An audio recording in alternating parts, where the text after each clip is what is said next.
There were no words to describe how excited I was when I was told that I could go live at my grandmother's house while I finished the last couple years of high school.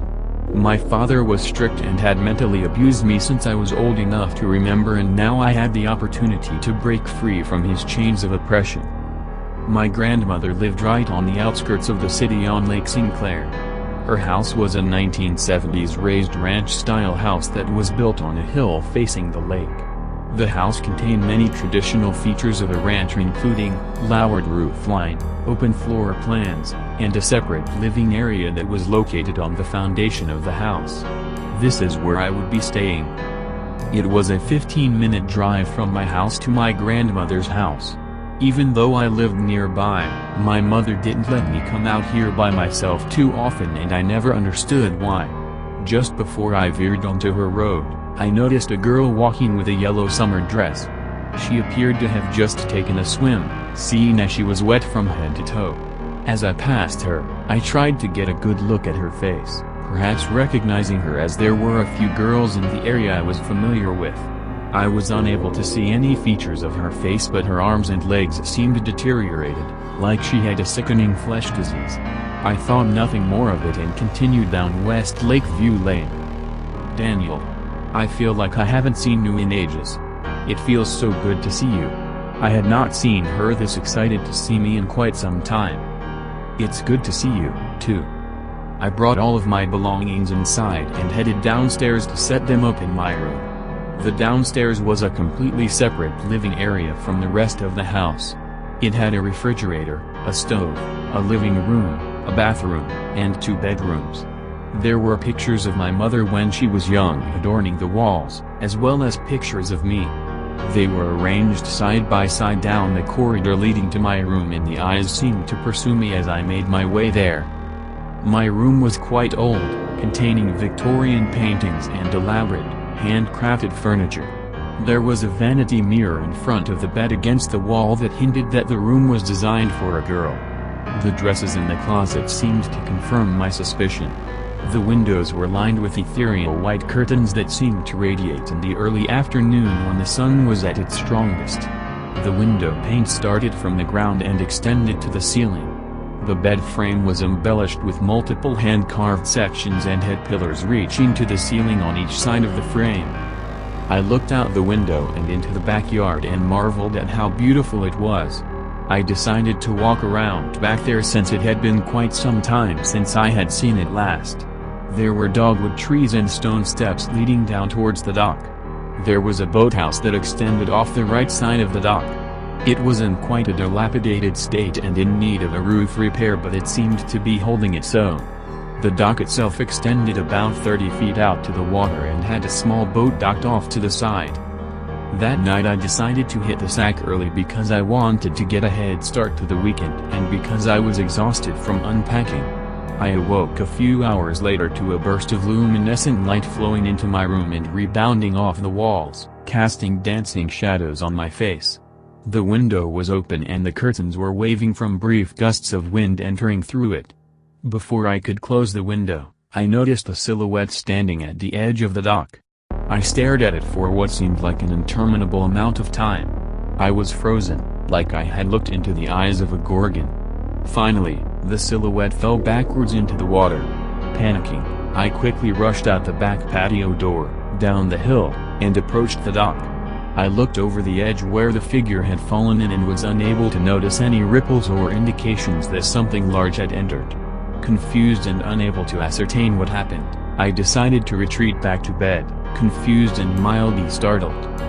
My grandma was up early, as was I, since I didn't sleep well after the encounter. I decided to tell her what happened. "Grandma, something weird happened last night. There was a figure standing on the dock. I don't know what it was doing, but it gave me the creeps. Then it fell on the water. I raced down to the dock and didn't find anything. Not even a ripple. I feel like I am losing my mind." "Are you sure it wasn't the moonlight creating an illusion? The reflection it casts off the water sometimes plays tricks," she replied, confidently. I still wasn't sure what I saw, but what she said seemed to make sense, so I passed it off as an illusion. I decided to go swimming that afternoon in the lake since it was a warm, sunny day and I hadn't been swimming at my grandmother's house in years. The water was slightly murky, yet warm and inviting. I waited around near the seawall for a few minutes, thinking about the specter I thought I saw on the dock the previous night. I swam over to the dock and dove down, swimming along the bottom and grabbing handfuls of sand. That's when I encountered something that nothing in the future could ever rival in sheer terror. The girl I had seen prior to arriving was standing on the lake floor, staring away from me into the murky depth. Her yellow sundress was battered and much more weathered than I could recall earlier. Her skin still maintained the diseased look and I was about to find out why. Her head slowly turned towards me to reveal pure terror incarnate. The left side of her face was ultimately non-existent, the flesh rotting off, revealing a bony jawline. Her left eye was missing. I watched in horror as maggots slowly poured out of the socket, writhing in agony as the water claimed them. Then, just as her mouth was starting to open, I turned around and swam as swiftly as my body would allow, choking on the water with every thrust. I managed to swim back to the surface and get to the seawall before my strength gave out. I needed to tell someone. I needed to tell my grandmother what I found beneath the lake, but I couldn't. She wouldn't believe me. I was petrified from fear but managed to drag myself back to my room. I curled up, hyperventilating for a minute before calming down and falling asleep. I slept for hours, waking up before sunset. I raced out of bed and found my grandma in the kitchen. I had to tell her about the body, even if she wouldn't believe me. "Gee, Grandma," I cried out, apprehensive about telling her. "There is a body in the lake. There is a girl's body in the lake." I started to panic again and became inconsolable. My grandmother jumped up, looking just as startled as I was. "Advertisement. Oh my God. Show me, Daniel." I led her down to the dock and I, reluctantly, dove underwater to the spot where I found the girl. I found nothing. There was nothing there. Had imagined it again? Was I losing my mind? No, I saw a body down there. But the scariest part was that she was just standing on the lake floor, nothing holding her down. Grandma, I can't find it. But I swear to you there was a body here. This doesn't make any sense, I said to her, in disbelief. My grandmother was wearing a skeptical look. "Honey, you can't just fabricate stuff like this. A dead body? If there was really a body here it wouldn't have just disappeared on its own. I blame your father for this. All those years of abuse are starting to take a toll on you. This is madness. There is no way that body was a figment of my imagination. No way." I spent the rest of the day watching TV in my living room and trying to forget that frightening image of the girl's mangled carcass, looking at me from the bottom of the dismal depth. Then I had an epiphany. The silhouette I saw that night on the dock. It fell into the water right where I saw that body. It couldn't have been a coincidence, there was no way. That girl wanted me to find her that day, I was sure of it. Sleep didn't come easy that night. And when it did come, it didn't last long. I awoke again to my curtains rustling in the wind. I got up and peered out the window. The moonlight was gorgeous that night and it caused light to ricochet across the water and light up the shore. That is when I suddenly noticed yet another figure in the moonlight. It was standing in the woods off to the right of the dock and appeared to be facing me, but I couldn't tell. I kept my eyes on the phantom, expecting it to do something like the previous one. Slowly, it extended its hand out and pointed to the ground in front of one of the dogwood trees. I grabbed a flashlight and darted outside to discover what it was pointing at.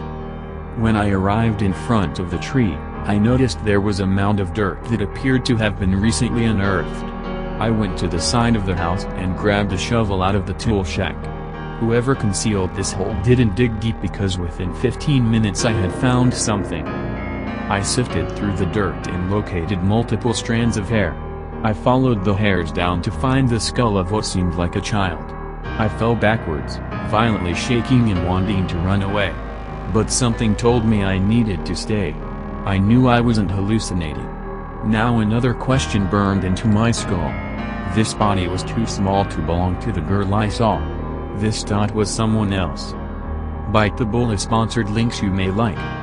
10 countries that don't want you to visit. Bored articles. Ah, I see you found him. Flabbergasted, I turned around to see my grandmother walking towards me with a large chef's knife in her hand. He was a bothersome child. I caught him and his sister trying to steal from me. No one steals from me, she shrieked. My grandmother was maniacal. I have known her my whole life and not 1 second did I think she was capable of this. Like a fool, I allowed myself to get cornered in front of the seawall and the only direction I could go was the end of the dock. She continued to question me as I walked backwards. Now answer me this. She was calm now, in a psychotic, twisted way. How did you know? How did you know there was a body here? Answer me. She bellowed with an unnatural ferocity. A girl did. It was a girl with a yellow sundress.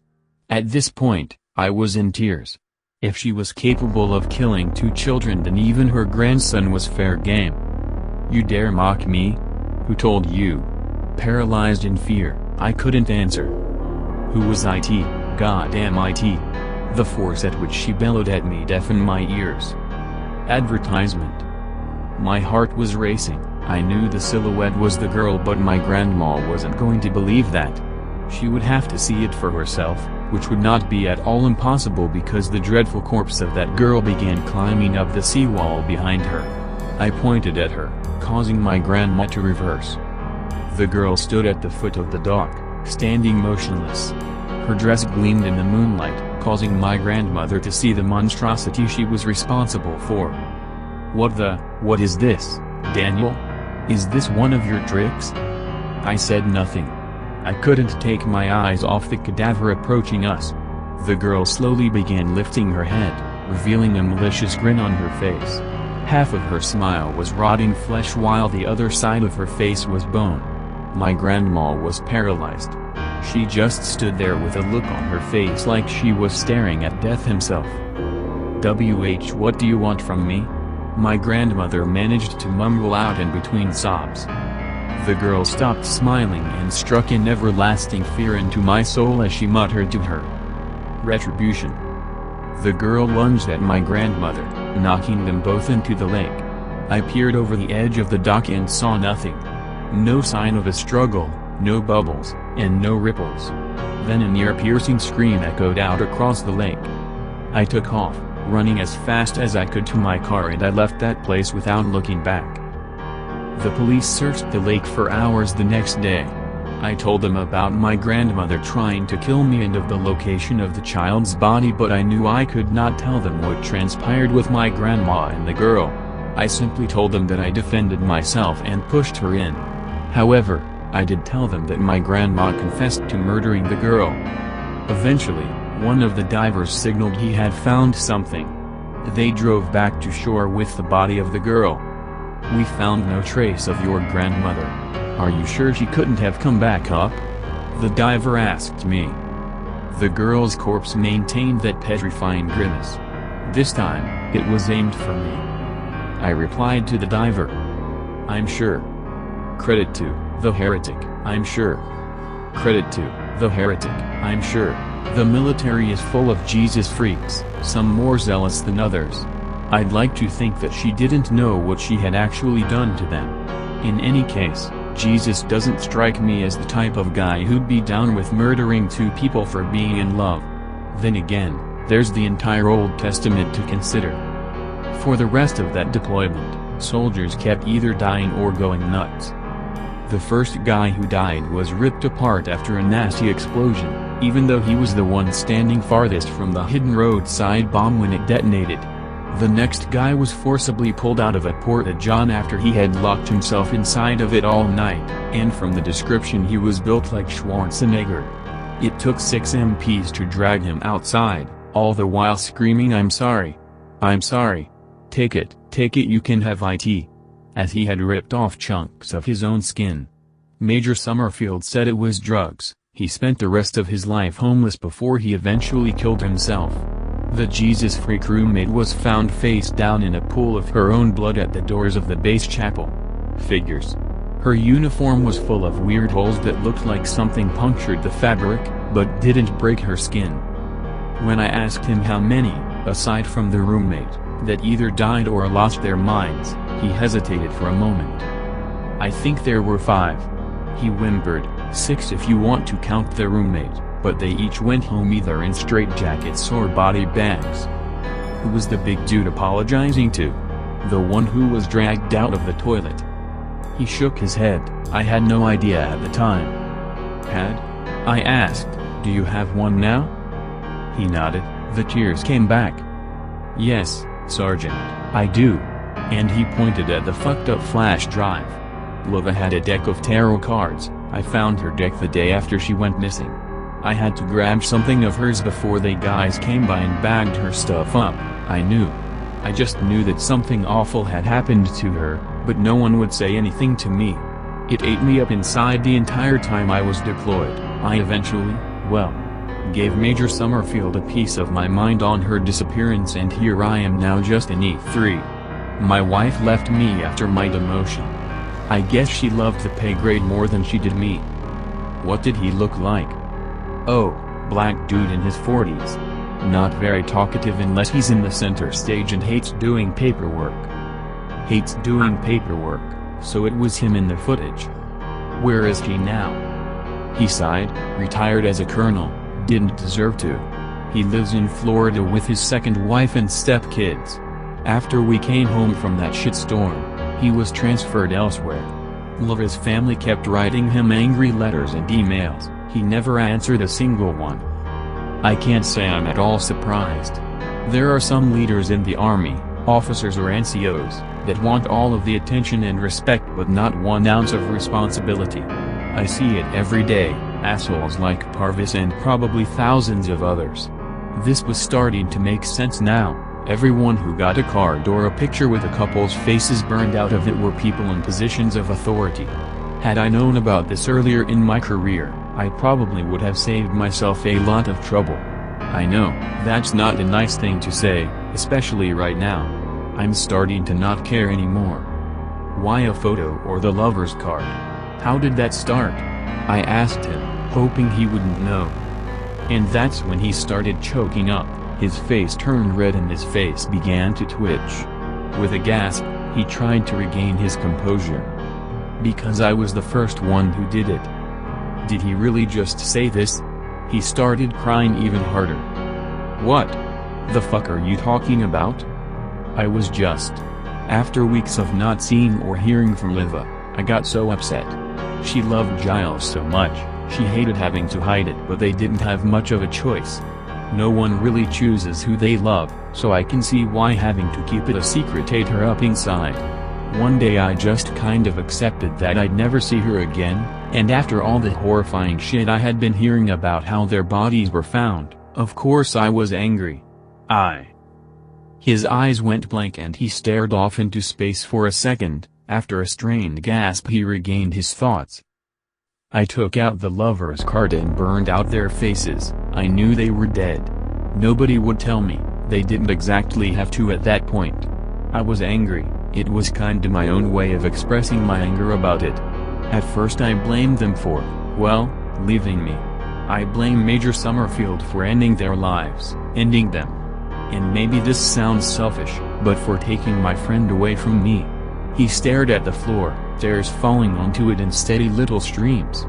Would it have been so hard for him to have just done his fucking job? Suck it up, write out the paperwork and send them both home? Kick them out?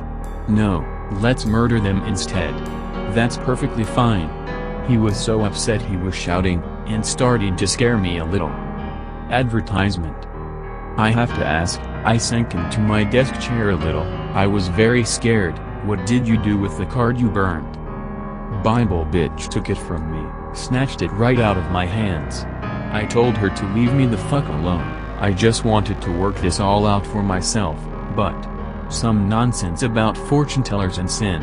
She never gave it back to me, she never had the chance. They found her in a blood puddle 2 days later. No witnesses, no fingerprints, no external wounds. Not a thing.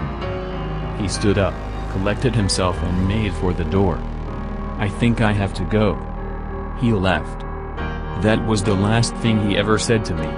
The last time anyone saw him was a week before Christmas at the post office. Said he had a Christmas card he needed to mail out. Then after he did so he went back into his room and decided to dine on his M16. The card he mailed out went to Major Summerfield. The only reason we found this out is because his wife found his body in their backyard yesterday, according to an email from Brigade. No strange sounds, no animal bites, no external wounds. They found him in his favorite deck chair in the covered porch, lying there in a bathrobe that had a bunch of holes in it, clutching a printed stock photo of a seemingly ordinary couple with both of their faces completely burned out. January 7, 2009, Camp Liberty, Iraq. Our operations at FOB Warhorse have been shut down until further notice. All of our personnel were given orders to leave a few days after the suicide. They rounded us up at this megaplex of a base in Baghdad. We have to report in for formations twice a day and no one is allowed to go anywhere alone. Top has gotten weird about people disappearing ever since RC.O died, but the events at Warhorse didn't help things. Presumably as a gesture of trust, Top put me in charge of a small group of soldiers and told me to make sure they didn't go anywhere they weren't supposed to, like the burn pit. Yes, he actually said that. Haha, First Sergeant made a funny joke. I've barely slept a wink ever since I opened that flash drive, which despite coughing up the money for a brand new laptop, I haven't been able to reopen since. Every time I plug it in, it just comes up as being empty. I'd have the other I.T geeks take a crack at it, but not sure if it's worth torturing them with whatever the fuck this is. Or worse, getting them killed over it. I'm up to a pack and a half a day. No matter what I eat it always tastes disgusting. I even tried going cold turkey for a few days to see if my cigs were messing with my sense of taste, no effect. We're not even a third of the way done with this deployment and everyone already seems at their wits' end. This could very well be wishful thinking on behalf of some of the troops, but there's talk of sending people home early, notably anyone directly affected by the recent deaths. I'm thinking of volunteering to go, but so far it's just a rumor. A few days ago, I went to the shop head for some snacks and a book, some things to keep myself entertained until this whole thing blows over. Assuming it ever will. Every shop head has an aisle or a display table full of home decor type stuff, items to give soldiers a taste of home. This one had a few desktop photo frames for sale. One model had token pre-printed images of a happy couple that came with them. There were only 3 or 4 of these things left, the others barely looked like anyone had touched them at all. I bought one. I haven't done anything with it just yet, I might not do anything at all. This may be a foolhardy assumption on my part, but I think that says something about the power of fear in a closed social system like the army. People who feel crushed by the weight of administrative incompetence or authoritarian abuses that they reach the point of desperation. It makes perfect sense why people resort to destroying some of these top-heavy, brass-grabbing figureheads that they can't otherwise reason with or work around. Usually they wind up doing it Fort Hood style. In a closed society where everyone is presumed guilty of something. I guess the only true crime is being caught. Just like Giles and Liva. I think I'm starting to understand not only why their spirits can't seem to rest, but why they've taken to killing people who misuse their positions, just like Major Summerfield. However, they have to be. I can't believe I'm about to seriously say this and believe it, but summoned. I get it. I understand now. And I don't think I can blame them. February 18, 2009, Camp Liberty, Iraq. Word from back home is that SFC Parvis finally killed himself. After a few more incidents of attacking his team of doctors, they took to sedating him regularly. After about a week and a half of this, he took his bedsheet and twisted it around his neck until he basically strangled himself to death. This is going to sound awful, but given my history with him as my supervising NCO, I'm having a difficult time feeling bad for the guy. Still, Suicide is an agonizing death any way you slice it. Which got me thinking, if he got a photo and that dude who locked himself in the porta-john. Those two both lived, at least for a time, so what did they do differently? It took me a while, but I think I have an idea. They apologized. For the most part, nobody truly wants to die. I've seen soldiers under fire ducking behind cars or any kind of cover they can find while pleading someone or something, anything, for forgiveness.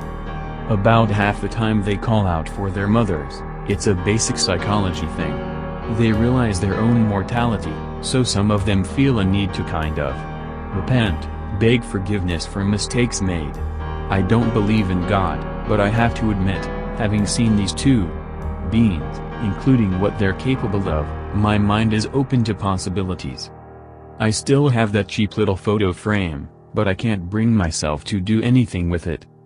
That flash drive still won't work anymore. I don't know why I bothered keeping it. My request to be sent home with the other grieving soldiers was denied. Either they genuinely need the power of my estrogen-infused presence, or they're punishing me still for Gerard's mishap and my little adventure at the Ballad Burn Pit. Whatever, I survived one tour in this shithole already. I'll just have to find a way to survive this trip. April 3, 2009 Camp Liberty, Iraq.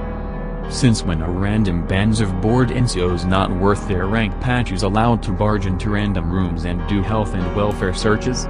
This cockbite came banging on my door just as I was getting ready to leave for the next formation without saying who he is or who he's with. Then when I answer the door he just pushed right past me like I wasn't even there.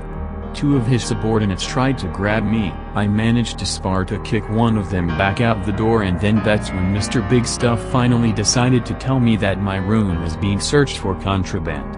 Hey, I'm a female soldier with a room entirely to myself, and for all I know someone with ulterior motives is trying to break in. What would you think?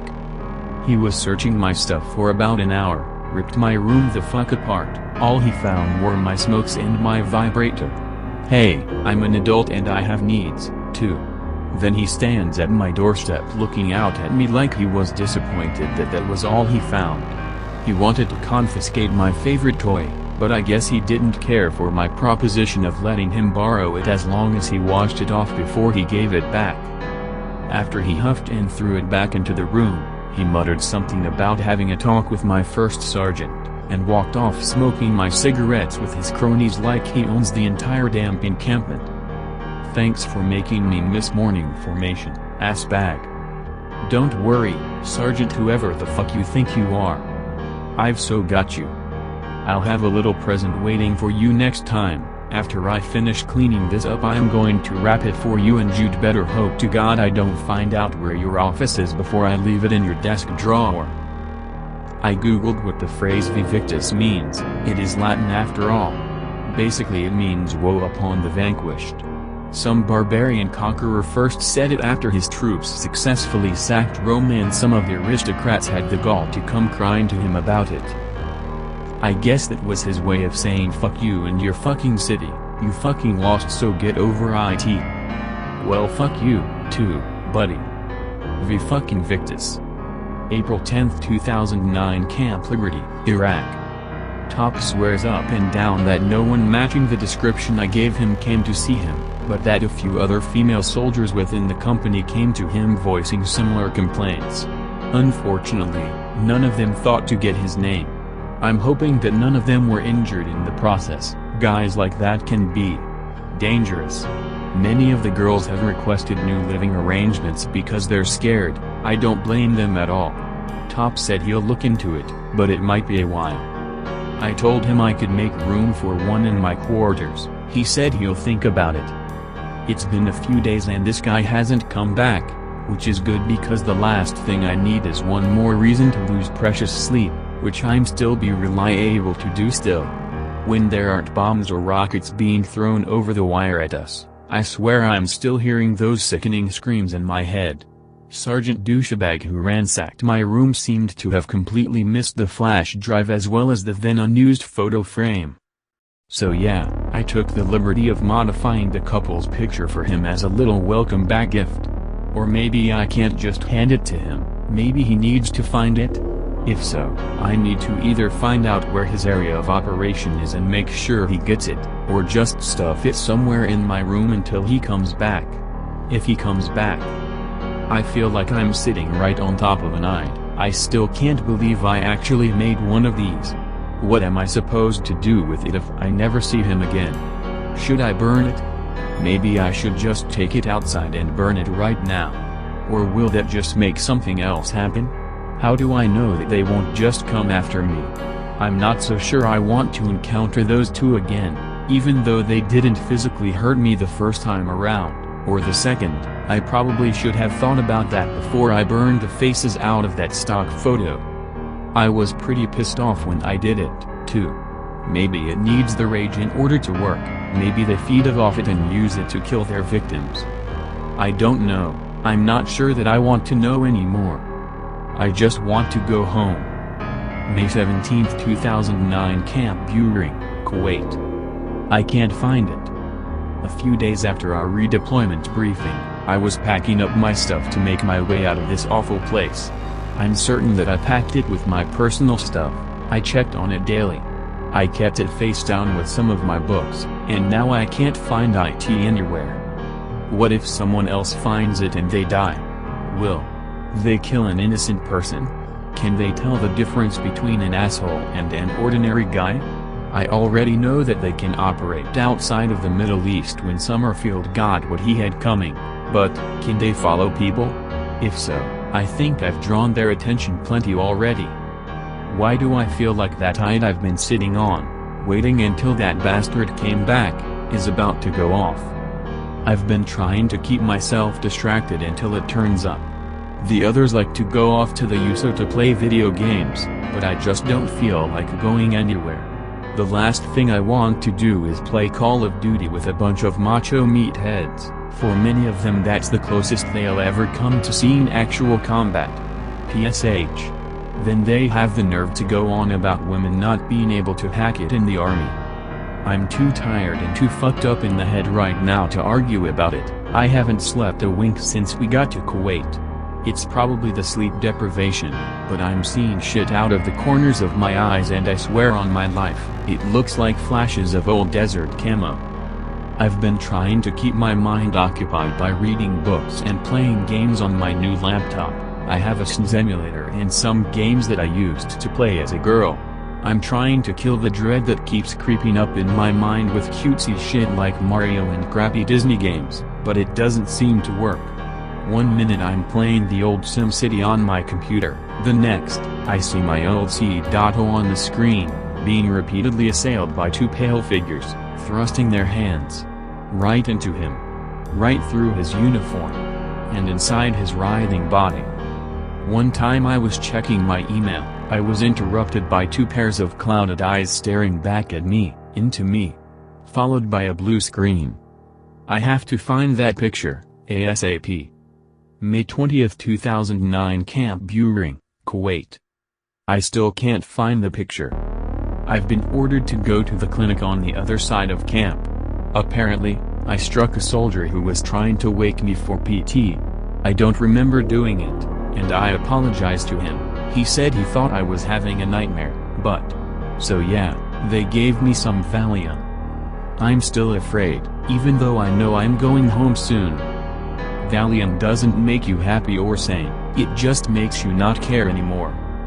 June 1, 2009 Camp Buehring, Kuwait. We're getting on the plane tomorrow, thank God. I can hear two people walking around the tents at night. Everything I touch feels sticky. I've got to find that photo and get the fuck out of here. June 2, 2009 Ramstein Air Force Base, Germany. I brought my assault pack with me on the plane and took it into the bathroom during our refuel stop here in Germany. My pills are in there. I went into the ladies' room within the holding area to go take a piss followed by my meds. You're never going to believe what I found at the bottom of the main compartment. Please whatever MP or SID guy reading this, don't open that flash drive.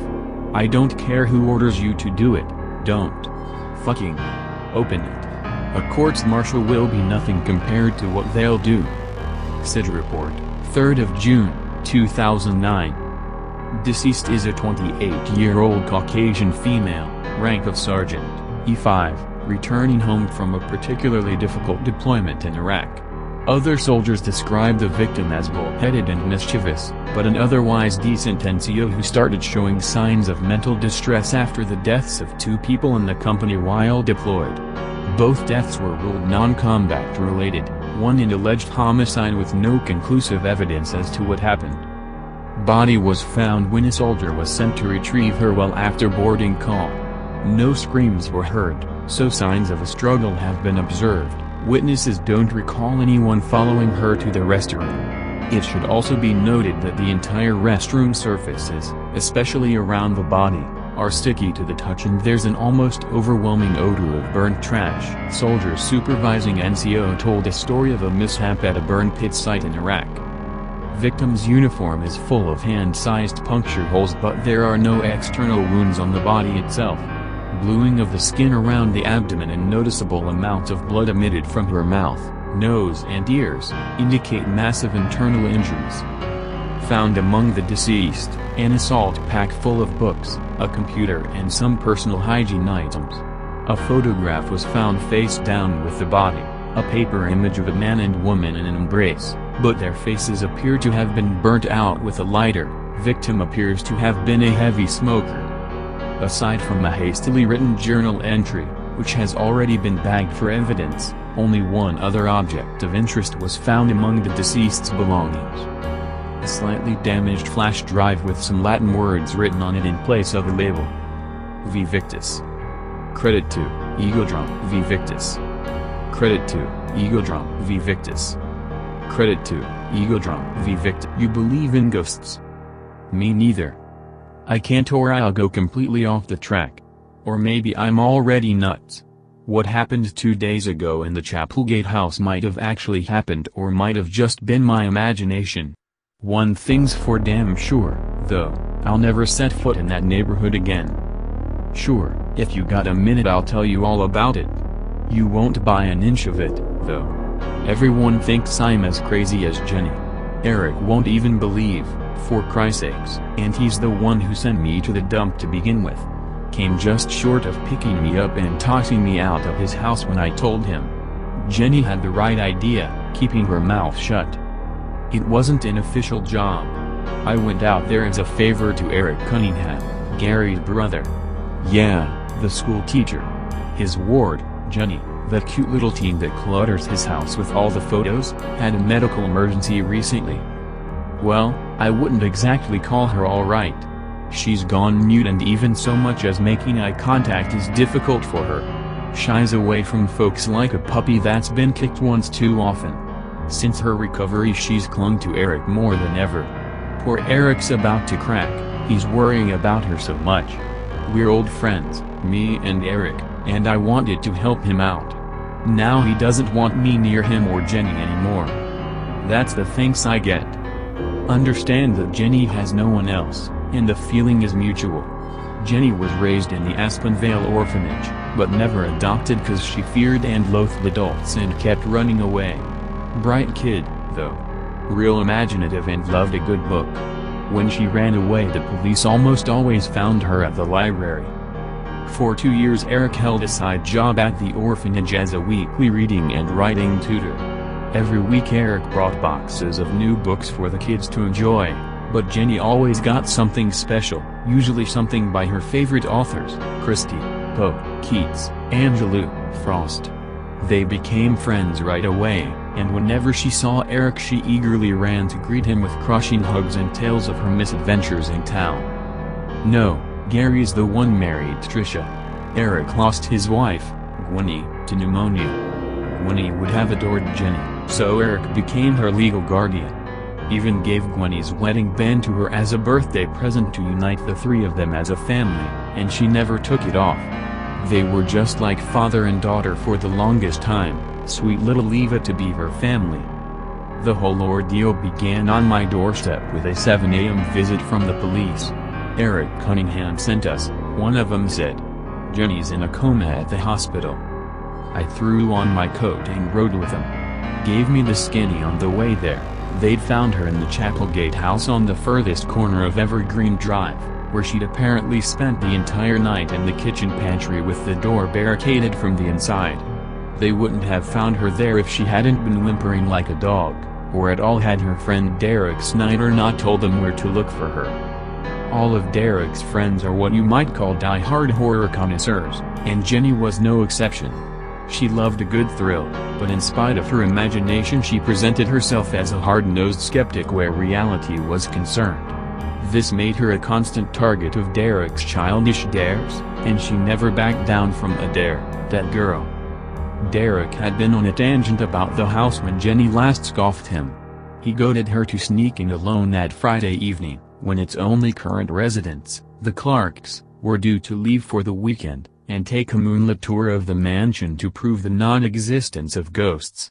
That weekend at 10 p.m. she went, promising to return with a souvenir.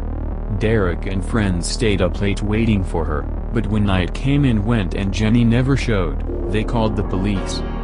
She was unresponsive when they found her, and she refused to open the pantry door. When they were forced to break it down she fell into a frenzy of panicked screaming and fainted as one officer reached in to offer his hand. I'd braced myself for an ugly sight when I got to the hospital, but Jenny wasn't hurt. Just a little dirty and trapped in a restless sleep. Rashes on her arms and shoulders were the worst of her injuries. The doctor said she'd suffered the shock and no one could say how long she'd be out. Eric refused to leave her. He was pasty, baggy-eyed, and irritable as hell when I got there. Scowled at everyone, spat his words on him like phlegm. He had good reason to be pissed. His baby was in a coma, nobody could tell him what caused it, and on top of that Gwenny's ring was missing from her finger. The paramedics and police insisted she wore no jewelry when they brought her in, and Derek swore she had it when she left on the dare. The ring is precious to Eric and Jenny and its loss would have broken both their hearts, but more importantly Eric believed that its return would help brighten Jenny's spirits and maybe even hasten her recovery. Advertisement. That was all he asked me to do. Get the ring back, and find out what happened to his adopted daughter. Well, I did. And me and Jimmy Beam have been trying to wash it out of my memory ever since. Everyone's heard the rumors about Chapelgate House being a haven for ghosts and demons. It's no secret that orchestra leader Evadne Chapelgate was murdered there in 1934 by her husband Ralston as comeuppance for slapping him around for 20 years. But nothing's ever proven the property is dangerous or haunted to any degree. It isn't even abandoned. Edie Hathaway, this retired accountant, rents its rooms to families in the process of moving in or out of the city. At any given time there is always 2 or more people inside. Tom and Agnes Clark, the most recent residents as I've said, have had no complaints about the place apart from a few odd smells. I hoped Mrs. Hathaway might shed a little light on Jenny's predicament. She didn't know much about the Chapelgates except that they'd shared a modest fortune, never propagated, and were the most unappreciated artists of our time. She didn't like to talk about them much 'cause of the murder. She gave more details about the house itself: 2 bedrooms, 2 washrooms, kitchen, dining room, study, cellar, drawing room, and studio. Built by an English merchant in 1850, sold to the newlywed Chapelgates in 1917, and to the Hathaways in 1940. Renovated twice in its lifetime. The kitchen caught my interest, of course. The Chapelgates practically wore it out with all the parties Evadne threw. She had an unhealthy love of gin and compliments. After the Hathaways bought the house, none of their tenants ever used the kitchen except occasionally as storage space. The most common reason given was its smell, a strong potpourri of mildew, sewage, and mire. Mrs. Hathaway squeamishly admitted her growing concern about the moldy stench over the last few years. She cleans the house from top to bottom once a week, including the abandoned kitchen, but the stench clings to the air no matter how hard she scrubs it. She even called a health inspector over on one occasion. He never found the source of the odor, but did manage to find a dead cat tucked beneath the steel dishwashing tub. I could see Mrs. Hathaway's skin turning green when she described it. Blisters, rashes, and necrotic lesions covered its body, Slimy black fungus peeled the flesh back eagerly like a greedy kid opening a Christmas present. Eyes bugged out of its head like it had died of fright. Mrs. Hathaway had never seen or smelled anything like it, but while it certainly added to the kitchen's offensive odor, it wasn't the source. Curious? A little bit. Nauseating? Absolutely. But these details still didn't explain how a house that had served as a hotel for years could turn a young girl's mind inside out in a single night. I turned my attention to Jenny's ring, figuring she would enlighten us when she woke up. Bite the bullet sponsored links you may like. 10 countries that don't want you to visit. Board articles. Damn Jenny. Damn Eric. Damn the Chapelgates. Damn the Clarks and their vacation. Damn my own weak, mushy heart forever feeling sorry for anybody. The answer finally reared its hideous head when I visited the house to look for the ring. It was the middle of the afternoon by the time I got there. The moment I stepped through the front door, rotten marshland fumes punched me in the stomach. I'd been to the house a few times to visit friends that stayed there and never noticed it at all. Now here it was in full force, like something had recently agitated it. In all my visits, though, I'd never seen a kitchen. The lights didn't work, but the late afternoon sun lit it up just fine as it trickled in from a pair of tiny windows 8 feet up the eastern wall. The cupboards and counters sagged like the weak shoulders of elderly men waiting for death, their surfaces spotless but worn and brittle. Many cabinets had lost their doors long ago and grinned broadly with cobweb teeth. Along the north wall, to my left from the door, naked cupboards stood at attention on an Egyptian tomb floor of faded tiles. In the far corner the wall opened into a pantry the size of a small walk-in closet. The inside was a mess of broken shelves and crates. The door was in splintered fragments on the floor. I found Jenny's ring in the pantry, glistening in one corner as if calling for help. I would have left right after snatching it up, but an odd gurgle, I almost mistook it for a voice, turned my attention to the far end of the room. A partition jutted out from the middle of the south wall, shrouding the corner to the right of the door in thick shadows. Hiding shamefully from the sunlight in that corner was the steel dishwashing tub. I approached it with my handkerchief over my nose. The smell was worse by then, until I stood close enough to rest a hand on its tarnished lip. A blackish sludge stinking of rot had scaled the pipes to form a puddle at the bottom of the tub, maybe a clue to the source of the mysterious stench. Mrs. Hathaway should have noticed it, but never mentioned the clog. On closer inspection I realized the sludge puddle swirled and quivered with sluggish life and its edge was slowly expanding, as if the drain decided to back up on a whim. The shriek of a rusty hinge attacked me from behind, and I about faced just in time to watch the kitchen door fling itself shut.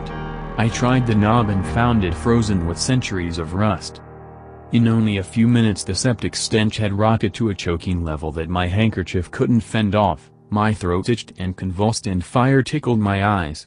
Black sludge continued to puke up from the tub's drain, filling it halfway, then 2/3, then near overflowing. But just when it seemed on the verge of spilling over the edge, it abruptly stopped.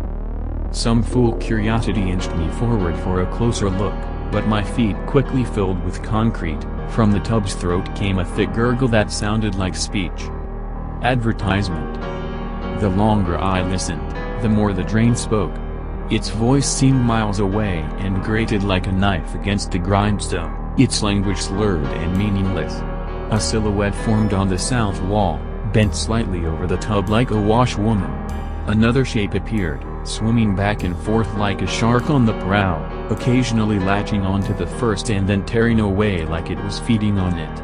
The gurgle voice shot off a steady stream of vicious nonsense words like artillery fire while the urge to scream struggled to reach my throat and kept slipping back down again. Suddenly the first silhouette turned on the second. The voice rose to a shrill whine punctuated with the crashing sound of metal utensils scattering on the floor. The first form had the second by the neck, squeezing the strength out of its legs, beating it into submission with its fists whenever it broke free. The attacker pivoted, plunged the weakening shape into the tub with a sploosh I heard but never saw. I counted every second of the eternity that followed while the shape held its victim down with all its might. Then the drain fell silent, The first silhouette wilted like a miserable flower, then vanished. The tug drain released a long sob. All was still again. I stood unmoving, listening sharply like a soldier in the jungles of Nam. I thought of dashing to the door and coaxing it open with brute force. The stench, as if in reply, swarmed me like angry bees and almost knocked me off my feet. A nightmare broke the sludge surface. A hand, its peeling flesh stained black with mold and filth, reached out and latched onto the edge of the washed-up. A head wrapped in snakes of black hair emerged, then a set of mildew-eaten shoulders. I'd seen enough. I scrambled for the door and assaulted it with my boot. It rattled in its frame but refused to give. Splashing of the nightmare climbing out of the tub drove me into panic. I throttled the door, keeping my eyes fixed on the doorknob. I would not look at it, no matter how much my instincts begged. I would not look at it like Jenny had. I would not suffer the same mental shock with that lurching horror inching nearer every second. The stench strangled all the breath from my throat and my vision began to fail me. Dripping ice cubes touched the nape of my neck. The door surrendered. I don't remember leaving the house. My memory is nothing but fog for several pages, then I'm waking up in the home of Eric's brother, Gary. He says I showed up on his doorstep pale and exhausted and collapsed in a faint right in the doorway. When I came to, he offered me a glass of bourbon, which I gladly traded for Jenny's ring. Didn't say a word except that I'd been to the house and found the damn thing. I think I was on my second glass when Tricia sat beside me and put a cold spread of ointment to my neck. I asked what it was for and she described in great detail a grossly neglected fungal infection. My head still swimming from the things I saw in Chapelgate Manor, teetering toward writing it all off as a terrible dream, I sauntered into the bathroom to see for myself. 3 unsightly welts had formed at the nape, each one raw and inflamed as if it had gone untreated for days. And as you can see for yourself, each took the hideous shape of a human finger. I took one look, thought of the cat, and threw up in the sink. Credit to Mike McD. The sink. Credit to Mike McD. The sink. Consider this a warning. In the event it ever comes to you during a moment of weakness, as it did me all those years ago, say no to the pastel man. It doesn't matter how much you love the person that it promises to help, nothing is worth what it wants in return. I tell you this in hopes that you don't make the same mistake I did that cold winter night, kneeling beside my father's writhing body on the living room floor. It was 1997 when I first encountered the creature, and ever since not a day has gone by where its awful face hasn't haunted my thoughts. I was a teenager then, but I look at that evening as the night my childhood died, corrupted and violated by a callous hell beast with pale blue skin. Even though it happened years ago, I still remember the events of that fateful first encounter vividly. I could tell you what my father and I were wearing, the toppings on the pizza we were eating, even the score of the football game playing on the TV. It was around halftime when my father's speech started to become slurred, which I found odd since he had been nursing the same bottle of beer since kickoff. Stranger even, I had seen him drink a six-pack to himself in the past without even appearing tipsy, so I was having trouble understanding how a single drink could have such an effect on him. I realized it wasn't the alcohol when half his body went limp and he slid off the couch. I asked him if he was alright, but his words had now become incomprehensible. I grabbed the phone off the coffee table and dialed 911. 911, what's your emergency? I think my dad's having a stroke. The thought had only crossed my mind a second before the operator answered the phone. Okay, we have your address. An ambulance is on its way. It should be there soon. Is he conscious? Yes. He is, but I can't understand him. Nonsensical jumbled sounds were rambling out my father's mouth. I was afraid. He was all I had. My mother passed away when I was a baby, so I never got the chance to know her, but my dad was always there for me, doing the job of two parents. If I lost him, then I would be alone. That's normal with strokes. It's good that he's awake, and I didn't hear the rest because that's when I dropped the phone. I was having one of those moments where everything faded into the background while my world fell silent. The football game playing on the television, the operator giving me instructions over the phone. Even the sound of my father's voice as he wailed in agony on the carpet became white noise, dissolving into the air as I lost all awareness of my surroundings. All of my attention and focus was now on one thing. The horrible abomination that was standing in my kitchen watching my father and I with a twisted smile across its disgusting face. Its head narrowly missed scraping against our kitchen's 9-feet ceiling as it shifted from side to side, fidgeting with anticipation like a giddy child in class on the last day of school waiting for that final bell to signal summer vacation. The pastel blue skin that covered its entire body, from the creature's head all the way down to its feet, horrible grimy feet, looked withered and wrinkled like leather that had been left out in the sun for days. Hanging off its long, lanky frame was a plain brown satchel with black stitching. It lightly caressed the strap of its pouch with a long finger while it looked on with an eager expression on its face. At first I thought I had gone mad from the sight of seeing my father have a stroke, but the closer the monstrosity slinked towards us, the more I realized it was no hallucination. It ducked its head under the light fixture in the living room and stepped a spindly leg over the couch. Though the monstrous freak of nature was clearly bipedal, it had moved down to all fours and appeared to be stalking us like some wild animal hunting its prey. I should have been terrified, but the horrible smile on its god-awful face made me feel more anger towards the thing than fear. It was as if it was taking pleasure in my father's misery. Closer still it crept and I grabbed my father's hand out of desperation in some veiled attempt to protect him. The creature stopped its face mere inches from mine before shifting its attention down to my father. "I can save him, if you'd like." I was taken back. I had prepared for the terrible thing to take a chunk of flesh out of my neck with its teeth or slash me across the face with its black crusty nails, but speaking to me was the last thing I expected. "He's dying, but I can save him. If you'd like." I sat there, mouth agape, cradling my father's head in my arm and staring into the two pink bulbous eyes that took up more than a third of the foul thing's face. I remember thinking that they reminded me of Easter eggs, a bizarre connection for my mind to make given the situation. It stood back up on 2 feet and once again I was reminded just how imposing the creature really was. It told me its name, which I dare not repeat because it also explained that speaking it is the best way to summon the beast. For the remainder of my story I will refer to this entity as the Pastel Man, just a name I came up with due to the pigment of its skin and the light shade of pink that was the color of its eyes. That and for some reason giving the creature a silly name always helped to make me feel less afraid of it. Not much less though. Finally, my mind had recovered enough from shock to allow me to stutter out a few words. "What do you mean you could save him?" "What I do is make deals, young man." Its voice was surprisingly angelic, like 1,000 choirs all singing in unison. If one were to close their eyes while the creature spoke to them, they might imagine they were listening to a seraph, not the hideous monster that was sporting a depraved grin in my living room. However, its extraordinary voice only managed to make me feel more uneasy.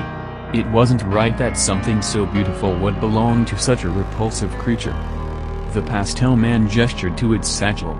"I have the ability to save your father's life, but you have to agree to a deal with me." "What kind of a deal?" "Everything happens for a reason, even death." Its mischievous smile widened just a bit as if the creature was getting to the punchline of a joke. "It's true that I can save your father's life, but someone must die in his place. One shall die, so another may live. That's the deal." I clutched my chest. "Not you, what would be the point?" "No, I'm giving you the option to choose the person who will be replacing your father this evening." I was stunned by what I was hearing. "Are you deaf?" The Pastel Man threw its head back and let out a terrible howl. It was only later that I would come to realize that was how the wretched thing laughed. "No, I'm certainly not the Grim Reaper, although you aren't the first person to ask me that. I'm not the devil either, nor do I work for him. Let's just say I'm an independent contractor, shall we?" Two tiny holes that lied on the center of its face in the absence of a nose flared in satisfaction of its explanation. "I can choose anyone?" "Well, not anyone. That wouldn't be very fun, would it?" I could see a row of shark-like teeth hiding in its mouth as it separated its lips to speak. Your father's replacement must be someone else in your life. I'm not a murderer. My voice was tiny. It barely escaped my mouth. I looked back down to my father. He had lost consciousness and his skin was becoming pale. And I don't think I could kill anyone I know. You don't have to murder anyone, young man. The sly creature was moving into its final pitch. All you have to do is tell me who it is you want dead and I will do the rest. Surely there must be someone you wouldn't mind out of your life? A teacher, an ex-girlfriend, a rival at school perhaps? There was. I had fantasized about it many times, but never in my wildest dreams would I have ever acted on it. Everyone has that person in their life who is toxic. Someone who makes getting up in the morning more difficult, and I was certainly no exception. Walter Flanagan, I muttered under my breath. Who? Walter Flanagan. He's the guy at school who gave me this. I lifted my shirt and showed it the handprint-shaped bruise on my chest that Walter had given me during one of his infamous hazing sessions in the locker room earlier that week. He's been shoving me into lockers, and beating me up since I was a freshman. The faculty doesn't do anything since he's the best football player in the history of our school. He's a 5-star recruit going to a huge college next year. ESPN even did a piece on him. The pastel man began to snicker to itself. It somehow widened its already enormous pink eyes even more, then crouched back down to get face to face with me again. What fun is being a king, without serfs to torment, eh? Well, I'm tired of being tormented, so just go and kill him before I change my mind. Advertisement. The pastel man shot a massive hand out and wrapped its long fingers around my face. The grin that it was wearing since I first laid eyes on it had now been replaced by a scowl. You do not tell me what to do. Are we clear? I nodded sheepishly. The grip it had on my face was so tight. I understood then and there that if it wanted to, the creature could easily snap my neck or crush my skull like an egg. Good, because it's not so simple, young man. There are steps that must be taken. Steps? Yes, a playful smirk once again returned to the pastel man's face. You will have to be present when this Walter Flanagan dies. In fact, I need you to summon me or else I can't complete my end of the bargain. Get the boy alone and speak my name.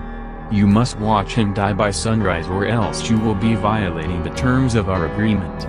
So do we have a deal? I nodded again and the monster released its hold of my face before snatching my hand. Its giant paws swallowed my palm as we shook to cement the deal.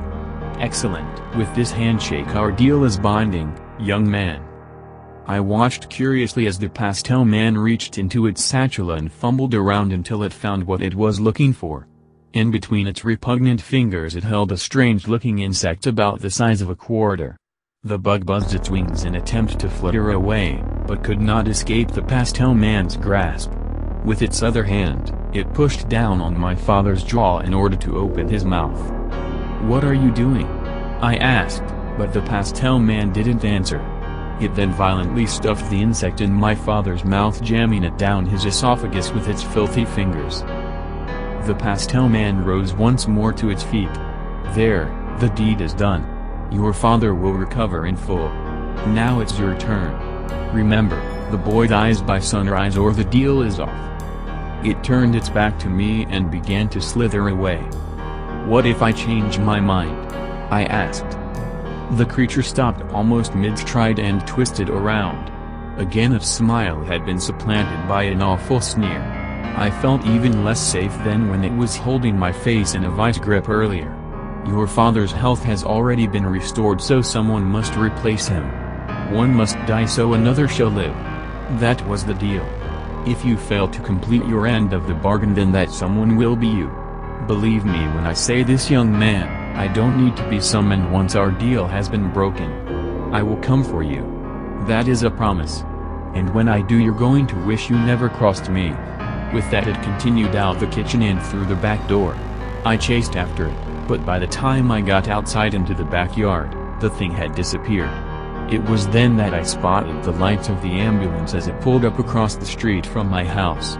I flagged down the EMTs and led them to my father. It wasn't difficult to find Walter. I knew exactly where he was going to be, but I had completely lost track of time while waiting to hear from my father's doctors in the ICU. I had to hurry to Eddie Gillen's house. Eddie's parents were out of town and he had been talking all week at school about the rager he planned on throwing. There were two things I knew about Walter. 1. Eddie was his best friend. 2. He never missed a party. It was somewhere around 3:30 a.m. when I pulled my car up to Eddie's. I parked a little ways down the street so I wouldn't be spotted. Because I had gotten held up at the hospital, I feared that I had missed my chance to catch Walter. My concerns were alleviated when I saw his raised pickup truck still parked in the driveway. Another thought crossed my mind. What if Walter had gotten too drunk and passed out? I tried to think of a way to get into Eddie's and get Walter alone long enough for the pastel man to do whatever it was it had planned. Luckily for me, it wasn't too long before Walter stumbled out of Eddie's front door and climbed into his truck. I let out a sigh, having just escaped a potentially challenging problem. He pulled out and I followed behind, staying far enough away so that I wouldn't tip him off. He was drunk. Even from the distance I was tailing him, I could see his truck swerving in and out of its lane. The pastel man's otherworldly voice played itself over and over like a heavenly broken record in my mind. You must watch him die by sunrise. I wondered if I even had the courage to summon the creature again. Seeing it once that night was traumatic enough. Could I really handle looking into its horrible face for a second time? And what about Walter? Even though he was a huge ass, he didn't deserve to die, and certainly not at the hands of that thing. It will kill you if you don't let it kill him. Just remember, you're doing this for Dad. I'm not sure if it was the little angel on my shoulder or the little devil that was whispering in my ear. I looked out my driver's side window. A pink ribbon lined the horizon, the very first signs of sunlight making its presence known in the dark evening sky. In a couple hours morning would arrive, and I would be too late to complete my end of the bargain. I would see the pastel man again one way or another. Bite the Bullet sponsored links you may like. 10 countries that don't want you to visit. Board articles. Walter lived up in the foothills outside of town where some of the wealthier people owned homes. I had been there once for a school project, one where I did all the work and he ended up taking the credit. We had come to a part of the road leading towards his house that cut through a wooded area. I knew there would be no houses for a stretch, so I decided that was where I would make my move. I sped up until I was tailgating the truck, then started flashing my brights and honking my horn. I was prepared to rear-end him in order to get him to stop driving, but it didn't even take that to get the job done. He must have been panicking. His truck started to swerve violently across the street before running off-road, sideswiping a tree, and coming to a complete stop. I pulled up behind him, then hesitated for a moment. A glimpse of the creature's grin flashed through my mind, causing me to shudder. I got out of my car, but left the engine running and my headlights on. "Hey Walter!" I shouted. Walter's door jerked open and he jumped out the truck to the ground below. "Sean the shithead?" He was confused, but clearly annoyed. Sean the shithead was the nickname he had affectionately given me on my second week of school. Within a month he had my entire class calling me it. "You think that was funny? I am gonna fuck you up, you little bitch." He stormed towards me with both fists clenched. Again doubts crossed my mind about whether or not I could pull the trigger. Guilt began to pump through my veins. Walter's life was about to end, and it was going to be because of me. Memories darted through my consciousness, all the after-school beatings I took at the hands of Walter, the pastel man's wicked smile, the look on my father's face as he kicked and screamed on the living room floor. Finally those words, spoken through that unnervingly angelic voice of that terrible monster. "One must die so another shall live." Walter was moving closer. It was now or never. I had to choose whether or not I would summon the beast before the decision was out of my hands. I shouted the pastel man's real name out in a burst of emotion aimed directly at the star football player. Walter paused for a moment, looking at me in confusion, then recollected himself and proceeded towards me again, The pastel man was nowhere to be seen. For the second time that evening I wondered if I had gone insane. Could everything that had happened to me that night been in my head? What was real? Was my father even sick? Again I repeated the thing's name in an effort to summon it, but this time it did nothing to hinder Walter's pursuit of me. He violently shoved me against the hood of my car, grabbed hold of my shirt collar, and spun me around. Walter raised his fist to hit me. I winced and put my hands up in order to prepare for impact, but he never struck me. It only when I opened my eyes that I realized I wasn't crazy. Walter's face was white. His mouth hung open just as mine had when I first caught sight of the pastel man earlier that evening. I turned my head to see that unmistakable, long, lanky body slink out of the shadows and in front of my car's headlights. Its face still wore that warped smile, and I knew just beyond those thin lips was a mouthful of tiny daggers capable of tearing muscle from bone. Neither Walter nor I said a word. I think I might have been almost as terrified as him. My stomach began to feel sick as the pastel man stalked ever closer. I didn't look at Walter's face. How could I? The boy was about to die at the hands of this horrible monster, and it was my fault. I didn't have to summon it. I didn't have to shake its hand. I'm sorry. I truly was, and I still am. I hadn't taken my eyes off the pastel man, but I think it had more to do with not being able to look Walter in the face than fear for my life. Walter said nothing. My car's headlights fell on the creature's face, and now we could both see it clearly. The pastel man's large pink eyes seemed to glow bright in the light of the headlamps. Walter let go of me and made a break for his truck, but the hell beast pounced on him with a surprising amount of speed and agility that I had not yet seen it demonstrate. His screams were met with only apathy from the creature as it dug those filthy black fingernails into Walter's abdomen. I tried to look away, but the pastel man made sure I remembered our agreement. You must watch, young man. Don't forget we had a deal. I forced myself to look back at the massacre. The creature's smile had mutated from mischievous to depraved. It looked as if it was deriving some sort of sick sexual pleasure out of the torture it was putting Walter through. Deeper still, it burrowed its long bony fingers into Walter's stomach. With a jerk, the heinous thing yanked out a handful of his intestines and dragged them across the ground as it approached me, flaring those holes on its face that filled in for a nose, and clearly pleased with its handiwork. It's over then?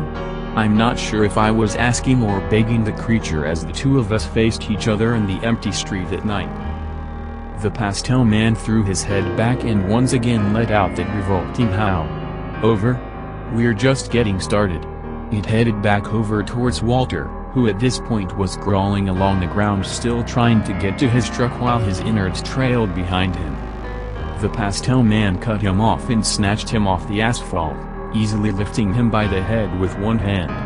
It toyed with him for a bit, forcing Walter to look into its hideous face. With its free hand the creature reached into its satchel and pulled out a much bigger insect this time. It was different than the one my father had unknowingly ingested, both in size and in appearance. If the bug that the creature jammed down my father's mouth was the size of a quarter, then this one must have been as large as a golf ball. It was slimy. The mucus-like membrane that encased its body glistened in my car's headlights. The pastel man dangled the nasty bug in front of Walter's face for a few seconds. Now be a good boy and open your mouth. Walter screamed. That gave the blue beast the opening it needed. It thrust the slimy insect in his mouth and passed his tonsils with its filthy fingers. I watched on as Walter gagged, presumably on the oversized maggot as it made its way down his throat. Soon he began to turn blue. I could tell he was choking to death, and even though I wanted to save him, there was nothing I could do. A minute later and the pastel man dropped his lifeless body to the ground. It examined the carnage for a moment, pondering over it as if it was a masterpiece in an art gallery. Then the demon turned away, retreating back towards the shadows, and disappeared into the night without saying a word. I stood there in the road, looking at the scene and still feeling sick to my stomach from what I just witnessed. I don't know what I expected to happen after the deed was done. There was no explosion, no brilliant light show where I would watch Walter's soul either drag down to hell or ascend upwards towards the heavens, just a dead boy in the road. A dead boy and his murderer. The pastel man was the gun, but I pulled the trigger. In a way, there were 2 dead boys in the road that evening. Advertisement. I knew that I didn't have time to dawdle. At any moment a car could have come driving down the street and find me standing in the middle of that massacre. I sprinted back to my car and sped down the street towards town. The coroner attributed Walter's death to a drinking and driving accident, although there was understandably a lot of suspicion regarding the odd circumstances surrounding his demise. The autopsy revealed no evidence of the slimy bug that the pastel man had placed in Walter's throat. The town was devastated. I remember a candlelight vigil was held in his honor. A couple of big news outlets covered his death because of Walter's status as an elite college football recruit. My father made a full recovery, and just a couple of days after his stroke was released from the hospital. I would go on to graduate high school and meet the love of my life the very first semester at my university. Her name was Diana, and she was the most beautiful girl I had ever seen.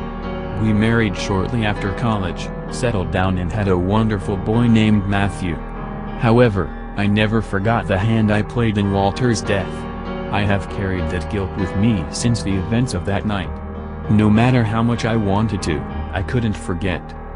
The pastel man wouldn't let me. It must have seen me as an easy patsy, because the creature has come to me again and again every time a loved one has been on the brink of death, offering me the same deal I accepted that first shameful night. Though the creature had been persistent in its pursuit of bloodlust, the image of Walter's gruesome death never left my mind and gave me the strength to say no to its propositions. Even years later, on the eve of my father's passing, I was able to refuse its proposal when the pastel man visited me in his hospital room. I've been cursed to have my soul tested till the day that I die by the pastel man. A test that for years I was able to persevere through, until one evening where my life began crumbling down and once more the creature took advantage of me in a moment of weakness. Diana and Matthew were on their way back from the airport after visiting my in-laws. I was swamped at work and had to pull an all-nighter in order to finish a project by its deadline, so my wife hailed a taxi rather than ask me to pick them up. It was around midnight and I was alone in the office when I got a call from the police department. They told me a drunk driver had collided with their cab on the highway coming back from the airport. My wife and the cabbie were killed on impact and my son was in critical condition. I sat there at my desk, unable to move or formulate a coherent thought. It was then that I realized I wasn't by myself in the office anymore. Perched atop my boss' desk was the pastel man, that abhorrent smile still painted across its nasty wrinkled face. It didn't need to make an offer. This I believe the creature already knew. "Can you save them?" I asked. "Yes and no." "What do you mean? Just spit it out." The pastel man's smirk disappeared and I could tell that it was not pleased with my tone of voice. Memories of the vice grip it had on my face the last time I demanded something from the creature bled into my consciousness. Perhaps it realized I was past the point of threats, because instead of lunging at me as the creature had done in the past, it decided to clarify its cryptic response. "I cannot pull someone back from death's clutches, only save them before it gets its hold of them. Your wife is dead. Now make your peace with that. Your son's life on the other hand can be salvaged. For a price, of course." I racked my mind.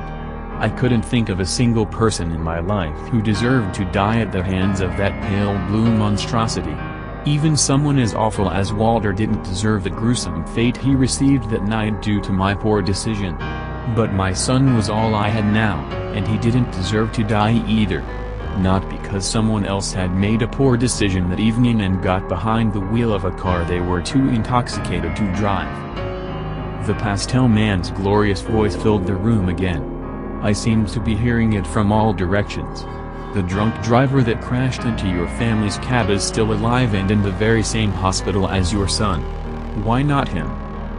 For the first time that evening I looked into the large pink eyes of the creature. "You said it has to be someone I know?" "Semantics. It just needs to be someone who has directly impacted your life. The moment he drove his car into your wife and son's taxi, he became a candidate. The pastel man flared the tiny holes on its face with glee, the way it always did when it was content with itself. "Fine. Let's do it," I said. I shook its giant hand to make the arrangement official. And with that, the pastel man gave me the instructions to complete our deal. When I met with the doctors at the hospital, they updated me on the condition of my son. "We've done all that we can, but he's a fighter." The doctors feigned optimism, but I could see in their eyes that they didn't expect him to make it through the night. They led me to his room and gave me some time alone with him. The pastel man was already there when I entered, smiling down on his broken body. Quickly I shut the door behind me and nodded to the creature. It reached a gangly arm into its satchel and pulled out the same type of strange-looking insect it had shoved down my father's throat. I opened Matthew's mouth, and with 2 grubby fingers the creature crammed the bug deep into his oral cavity. "He will make a full recovery. Now it's your turn." The pastel man waltzed behind the hospital curtain in my son's room. I knew I didn't have to check to see if it had disappeared. If it were to make another appearance at the hospital that evening, then it would be because I spoke its name. When I agreed to the bargain at my office, the pastel man had told me what room the driver was being kept in. His injuries were far less severe than Matthew's, so he was in a different wing of the facility. I could feel my heart pounding as I made my way towards his room. With each step the beating in my chest grew louder. Already that same feeling of guilt I had felt while I looked down at Walter's corpse lying in the middle of the road washed over me. I was about to take another person's life. Who was I to decide whether someone deserved to live or die? I felt just as ugly and horrible as the pastel man looked. Maybe I didn't have pointed teeth or wrinkly blue skin, but if I knew that if I went through with our deal, then I was just as big of a monster as it was. I stepped as stealthily as possible through the door, hoping no one would notice me sneak in. As I looked down at the face of the driver lying unconscious in his bed, I instantly felt that familiar sickness in my stomach. He was a boy, no older than Walter the night the pastel man and myself unfairly snuffed out his life before it truly had a chance to shine. Walter could have become someone different when he matured, someone capable of doing real good in this world, but he was never given the opportunity. This driver was just a stupid teenager who made a mistake, one that he'd never get the chance to atone for. I saw Walter in the boy's face and my stomach began to churn more. I tried to call out the pastel man's name, but couldn't. Perhaps that little angel on my shoulder wouldn't allow me. I would not be responsible for the death of another boy. Not this time. I refused to pull the trigger. I walked out of his room and didn't look back. I spent the rest of the evening sitting next to my son's bed. The first few rays of morning sunlight snuck into Matthew's hospital room and caught my attention. I peeked out through the blinds and watched the sunrise for the first time since the night Walter died. It was beautiful. The pink ribbon that lined the horizon had bled into the sky, creating a dazzling purple hue. I had my light show, and it was spectacular. I broke my deal with the pastel man, and in doing so my fate now rests in its filthy hands. Hands that it likely plans on burying into my abdomen. On the plus side, my son will recover in full. It will be hard for him growing up without his parents, but he's always been close with his aunt. My wife's sister is a wonderful woman with a caring family. She's his legal godmother and promised us the day he was born that she would always be there for him. Her husband does well for himself and they've never had a problem with money. The life insurance policy Diana and I took out, combined with the money we had been putting away for Matthew to go to college, will ensure that there should be no financial issues while he's under their care. It's only a matter of time before the pastel man comes for me. I have accepted that my death is near, but I'm not scared. In a way I look forward to it. It's almost as if the boy that died within me on that terrible night has been given another chance. When I die, all the guilt and hate that I've had for myself dies with me, wiped away so that my soul can cross over to a new plane of existence, pure and innocent.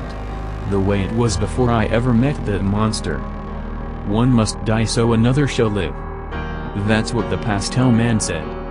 Credit to Vincent Vinacava. Credit to Vincent Vinacava. Credit to Vincent Vinacava. Credit to Vincent Vinacava. The town of Saluzar, Arizona existed in its own world, and its citizens liked it that way. The town was accessible only by way of a little dirt path, and if anyone had ever stumbled upon it by accident, they probably would have turned back, unaware that anything lurked behind the row of elm trees.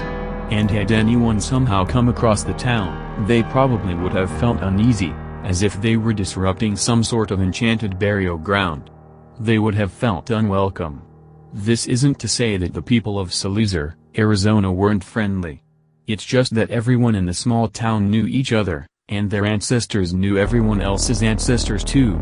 And in a town like that, where you know everything, when someone or something comes along that people know nothing about, it can be unsettling. But the people of Saluzar were as nice as you'd find any other place. They were just shy to the idea of any change visiting their humble town. The town, it was readily accepted, started at the giant church building, which doubled as a town hall, and which was the very first building built in Saluzar. And, fittingly, the town's boundaries ended at the cemetery in the fields beyond the schoolhouse. Every person who'd ever lived in Saluzar was buried in the cemetery, as there was no other area in which to bury them. And while cremations sometimes occurred, it was uncommon. Even after death, the citizens of Saluzar wanted to be a part of their town. Why, they wondered, would anyone want to end up in an urn? The burials were always conducted by the Thade family, who ran the Saluzar funeral home. The current chief undertaker, Evan Thade, had learned all the secrets of embalming that had been passed down from father to son for generations.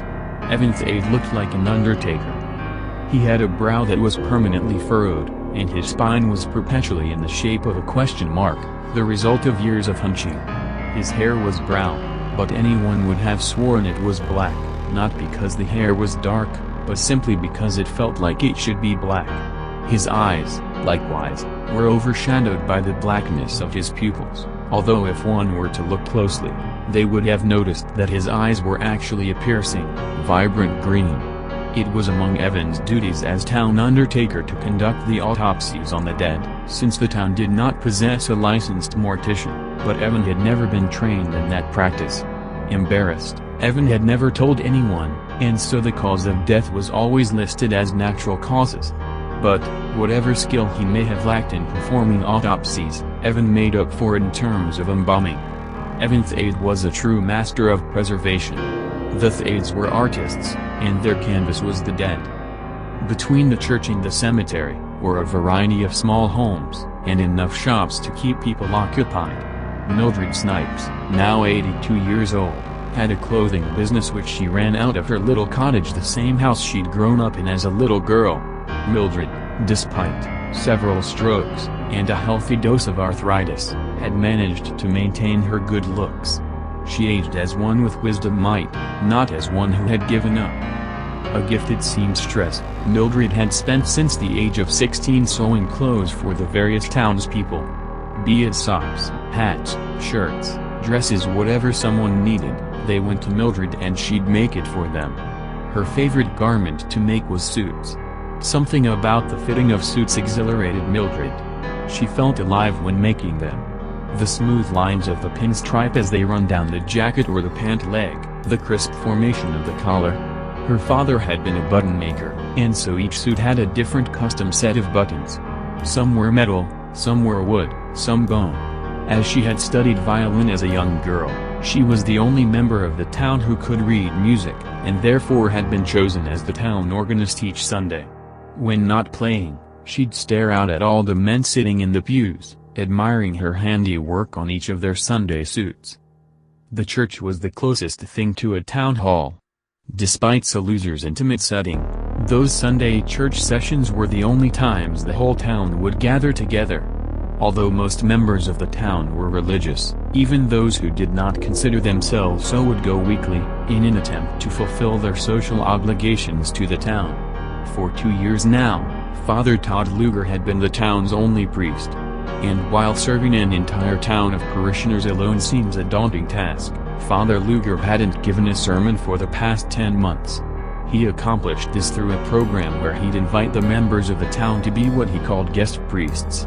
It was an attempt to make church a more interactive and enriching experience, he said.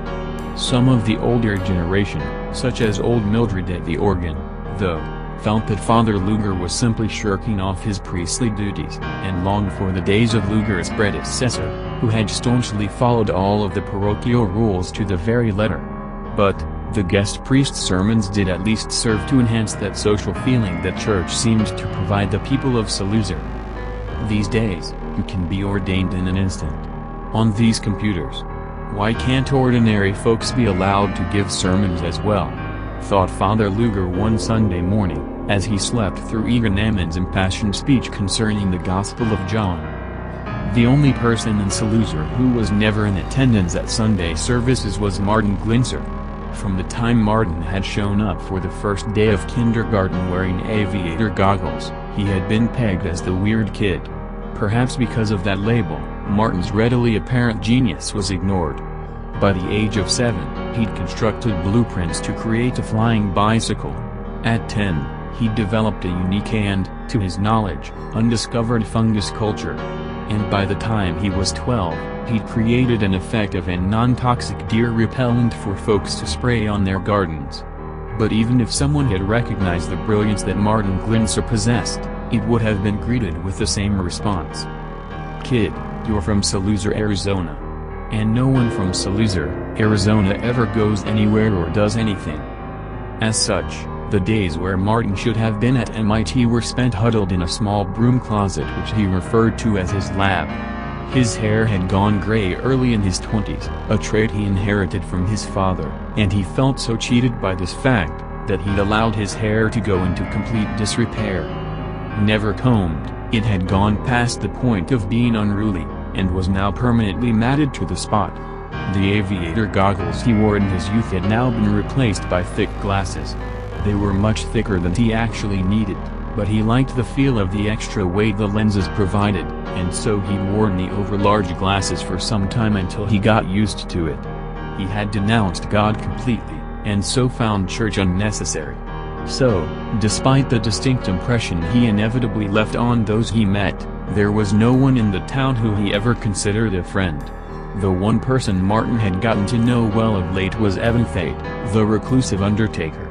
Martin had recently seemed to have developed a profound curiosity for Evan's line of work, and the ordinarily shy undertaker had been more than happy to talk about the subject he was so familiar with, and which no one else seemed eager to talk about. And while they could never prove anything, some of the older schoolchildren had even mockingly commented on the relationship between the two bachelors, upon seeing them walking in the cemetery during school hours. When they shared this with their parents, the response was generally quietly encouraging. Good for them. Everyone deserves to have someone in their lives, people would say. It was indicative of the overall mentality of Saluzar. The town liked to think of itself as open-minded, and filled with open-minded and good people. Aside from menial errands and his daily walks and conversations with Evan, the only other times Martin emerged were when he came to present one of his inventions to the town council. The council was made up of the most prominent citizens of Saluzar, Arizona, and were in charge of allocating the small budget the town had. Despite having meetings in the church every Tuesday from 3 o'clock to 4:15, no one ever attended. The only time the council had anything to actually do at the meetings was when Martin had an invention, hoping to get funding to mass-produce it. And while Martin's inventions ranged from good to not so good, the town's response was always the same. Kid, you're from Saluzar, Arizona. And no one from Saluzar, Arizona ever goes anywhere or does anything. But, whether through obliviousness or blind optimism, Martin was feeling assured on this day as he approached the altar to begin the presentation on his latest invention.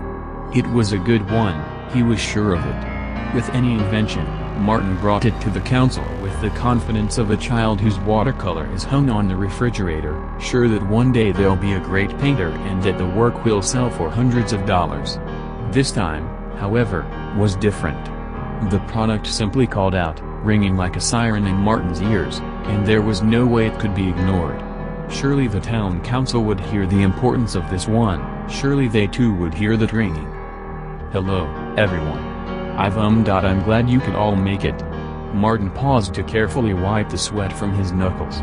His palms, amazingly, were dry, but his knuckles were the ones glistening under the bright lights.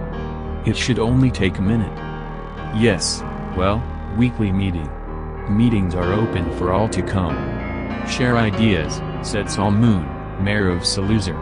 Mayor Moon had always been a fair man.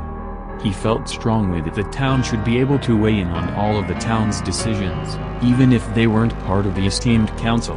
It was level thinking like this which made him so popular amongst his constituents, and which had allowed him to run unopposed for the past 30-odd years.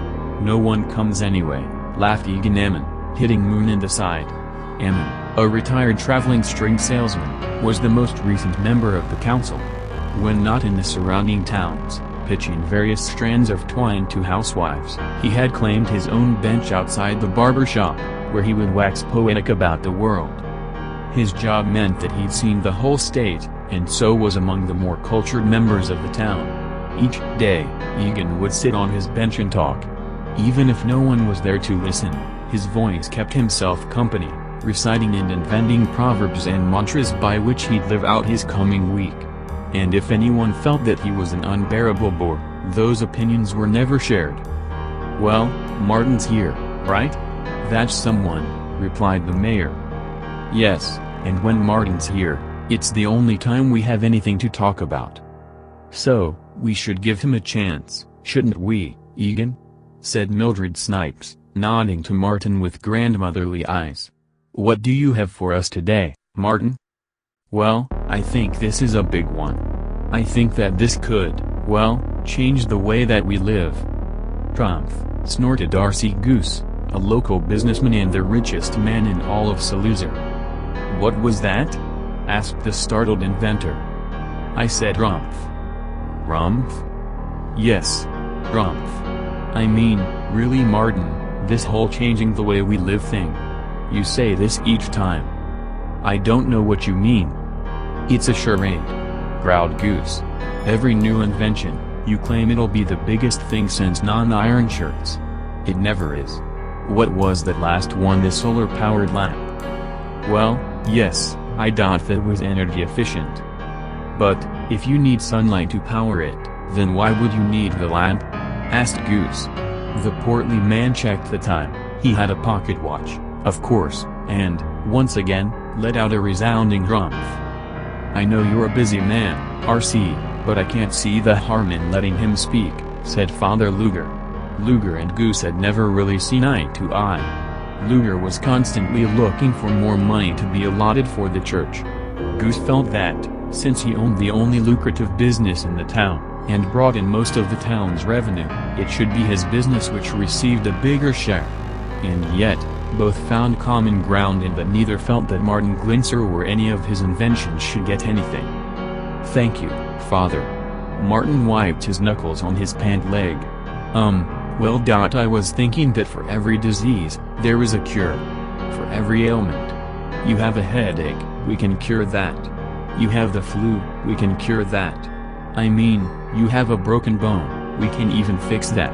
Anything that our bodies do to us, we can, well, we can fix it. "So, is this some sort of medicine?" asked Mildred. R.C. Goose yawned. Not exactly. See, we can't actually fix everything. There's one thing we can't ever fix, we can't ever reverse. Once it happens, there's no way of treating it. A small bead of perspiration fell from his right knuckle, hit the stone floor and melted under the hot, orange light coming in from the stained glass window. The one thing we cannot ever treat, we cannot ever fix. This one thing that our body does to us, is, well, we cannot fix death. The council's eyes were blank.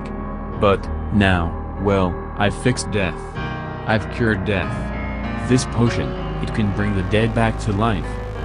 Everyone instinctively stared at Cameron Ward, the final member of the town council, who sat at the end of the pew. Ward had been a soldier in the Vietnam War, where he lost 3 of his toes at the age of 17. Once back in Saluzar, he cared for his mother, Cecilia Ward. Mrs. Ward had raised Cameron alone, as her husband Oliver had died when Cameron was 2.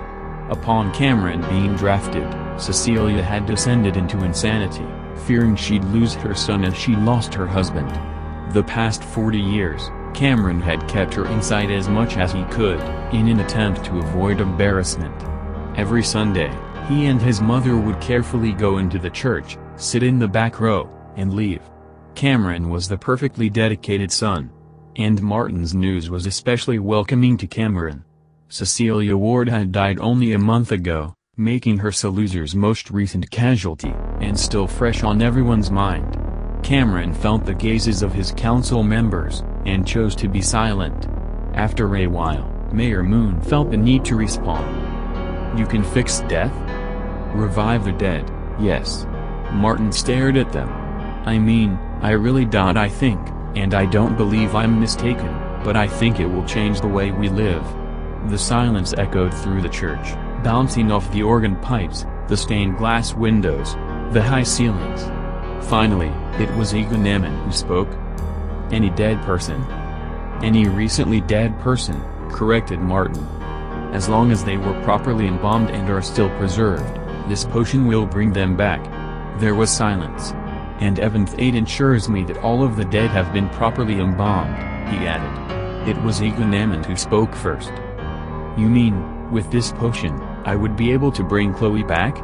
Chloe Ammon had died the previous year, just 1 week after her and Egan's 15th anniversary.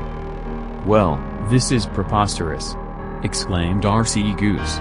"You don't really expect us to believe that you can revive the dead? That you've cured death?" "But, I have. It's this potion right here," said Martin, reaching into his coat pocket and pulling out a little glass vial, filled with a viscous vermilion liquid. Why that looks exactly like sherry cough syrup," cried Goose. "I know it doesn't look like much, but it truly is a miracle potion," insisted Martin. "It's black magic. Witchcraft," hissed Father Luger. "I'll have no part in it." "If it even works at all," scoffed R.C. Goose. "Now, let's not get ahead of ourselves," reasoned the mayor. "If what Martin tells us is true, this would certainly be a remarkable invention, one that we shouldn't just discount." "The devil's work," crowed Father Luger. "But, perhaps we should see if it works. Just see. We don't have to use it, but just see if it works," said Mildred. Cameron Ward cleared his throat, and then nodded in agreement. "I'm with Mildred," said Egonaman. "We don't have to use it, just see." "What do you say, Mr. Mayor?" The 5 other town council members immediately turned to stare at Mayor Moon. He looked at Martin. You say this works? This potion as you call it, it revives the dead?" "It does." "Do you mind if we experiment before we attempt this?" asked the mayor. Martin shook his head. "I promise, you won't be disappointed," said Martin. "I believe, if you want proof, I know where we can go."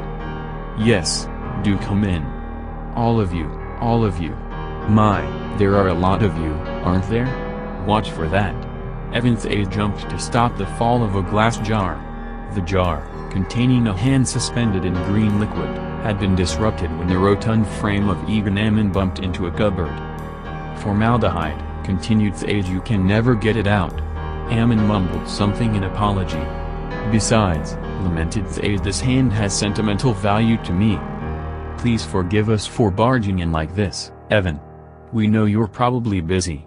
"This should only take a minute," said Mayor Moon, eyeing an unembalmed corpse lying on the table.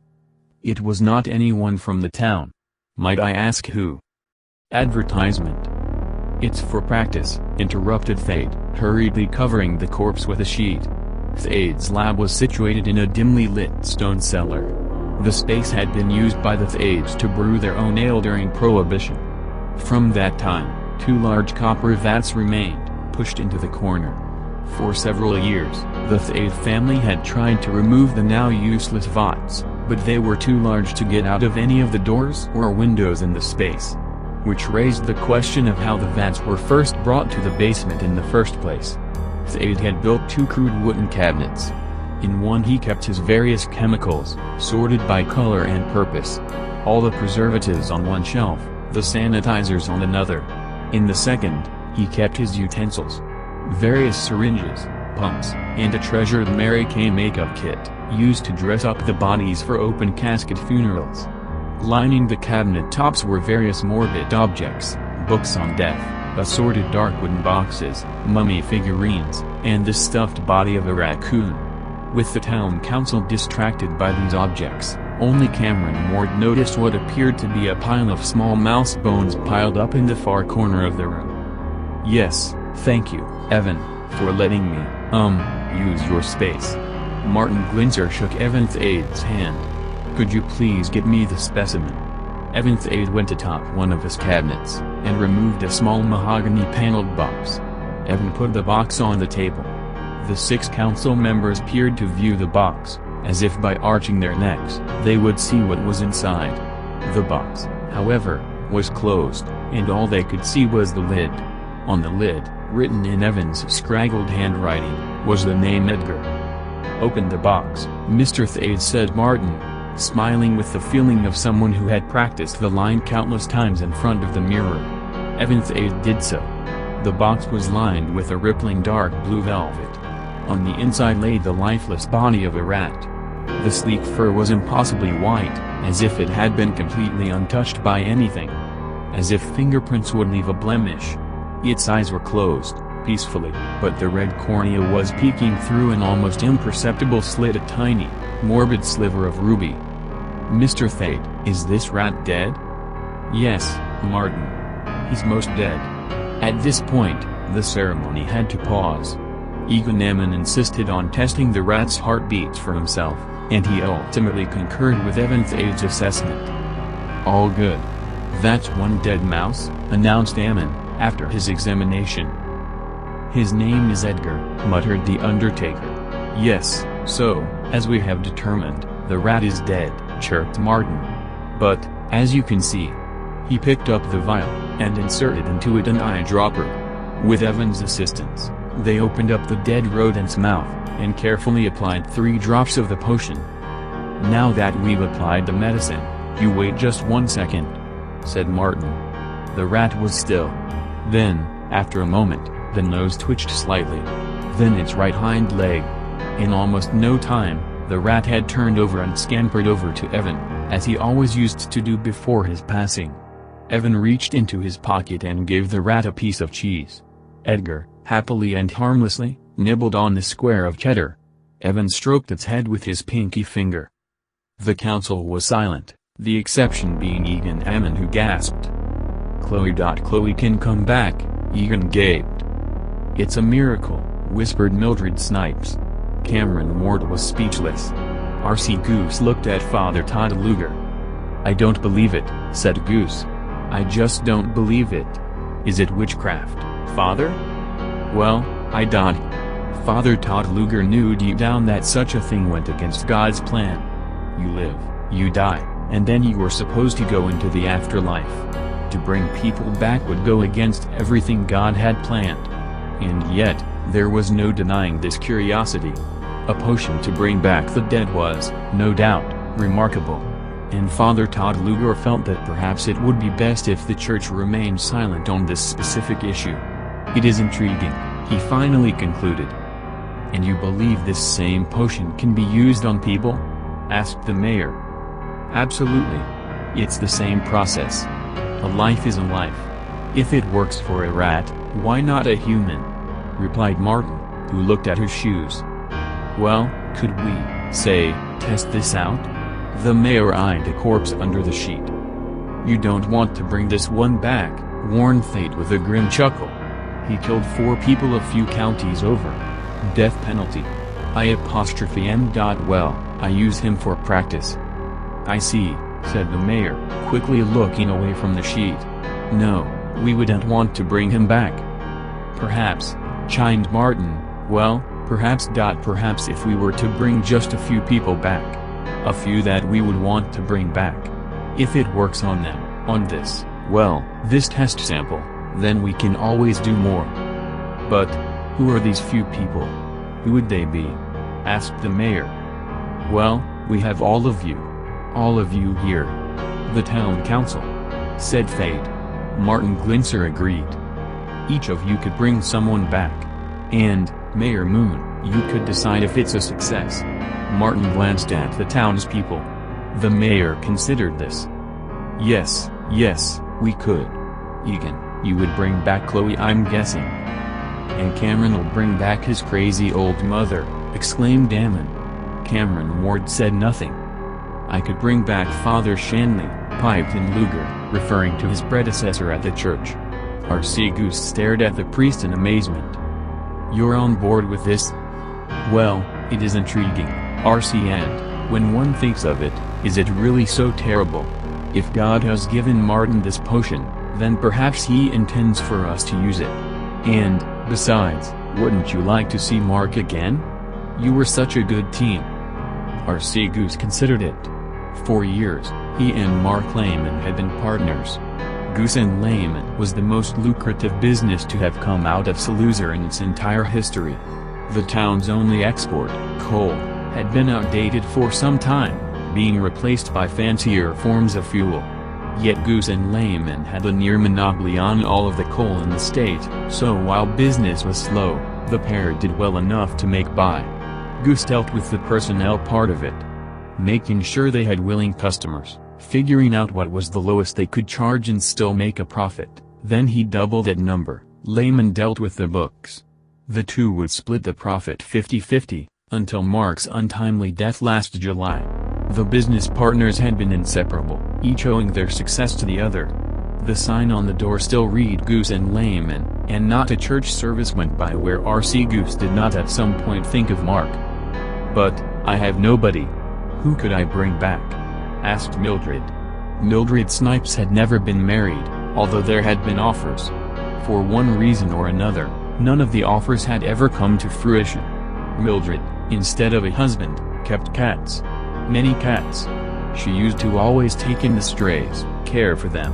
Whenever anyone had a sick animal, they took it to Mildred. She was the closest the town came to having a veterinarian.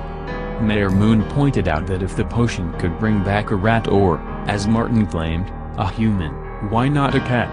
And so it was decided that Mildred would bring back her most recently deceased pet, a tabby named William. Tomorrow, then. We will meet in the cemetery and bring back our friends and family, said the mayor.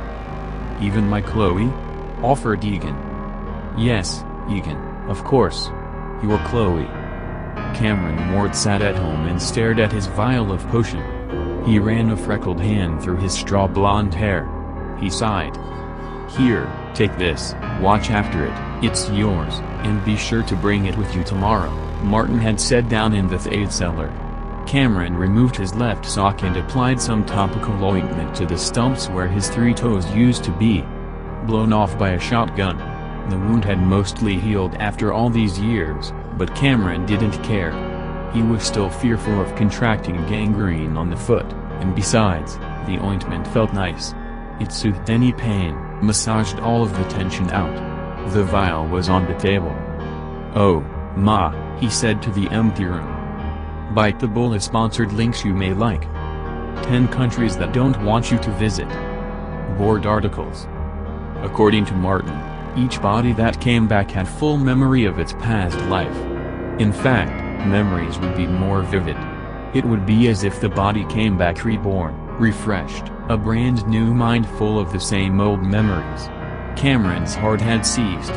His mother, if the potion worked, might no longer be insane. Cameron went to the refrigerator and took out a beer. He always kept beer in the house in case there was company, as he himself rarely drank. He had always felt that if he were to drink, he'd become an alcoholic like his father, Oliver. All Cameron had ever known about his father was his name. He could never forget it. His father's first name was his own middle one, and that his dad had drunk himself to death, as his mother put it. When Cameron was a boy, his mother had instilled in him that even a drop of alcohol would eventually lead to an untimely death. But, as he grew up, he learned this to not be true, that alcohol in moderation would not kill you, but he still felt an obligation to his mother not to drink. Such a dutiful son, everyone always said about Cameron Ward. And, it was true, Cameron Ward had cared for his mother well after the breakdown. And while he gladly would have continued, the vial which held the magical potion to bring her back seemed to be taunting him. What if his mother came back and was not insane? And what if she remembered what had caused her mental breakdown? And what if she told people? Cameron felt his neck go clammy. He couldn't let this happen. Perhaps it was growing up with no father figure, as his mother had often reasoned, but Cameron had never been strong.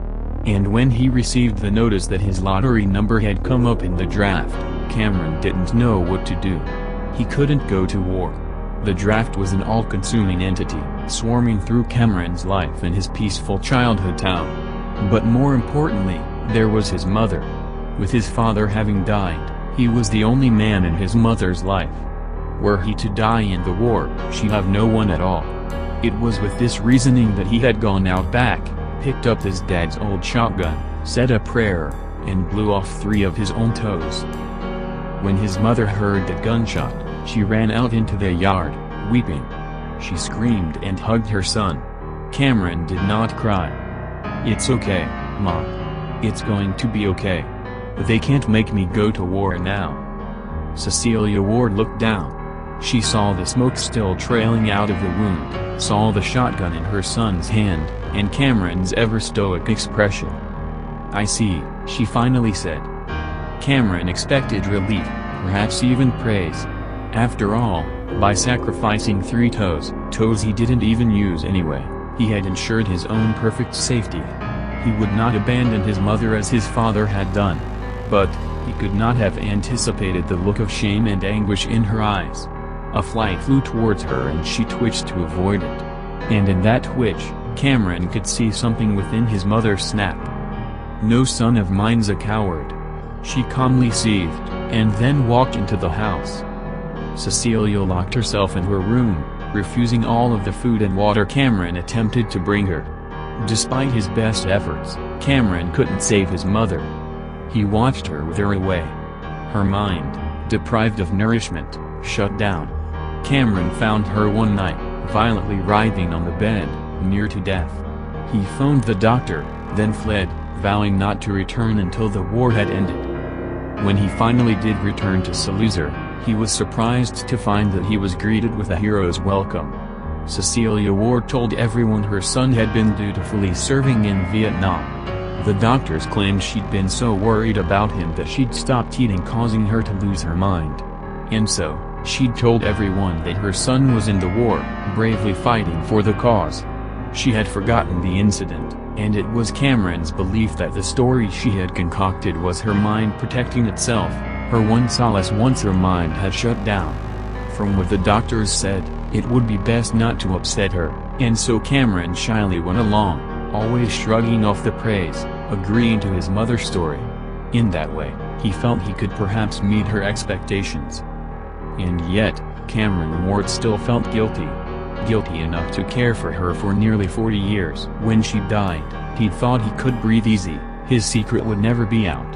But, if she were to come back. What if she were to tell everyone? If she were to reveal Cameron's secret shame? This town, the people that Cameron had come to know, would they shun him as his own mother had? If the whole town rose up against him, Cameron even feared for his life. The vial taunted him. The red liquid looked just like the color of the lipstick Cecilia used to wear every Sunday when they went to church. Cameron took a sip of beer. In less than a minute, he'd finished the whole can. R.C. Goose, meanwhile, sat in the office of Goose and Lehman. Business was done for the day, and had been for a while, but the stout businessman felt like it was where he needed to be at the moment.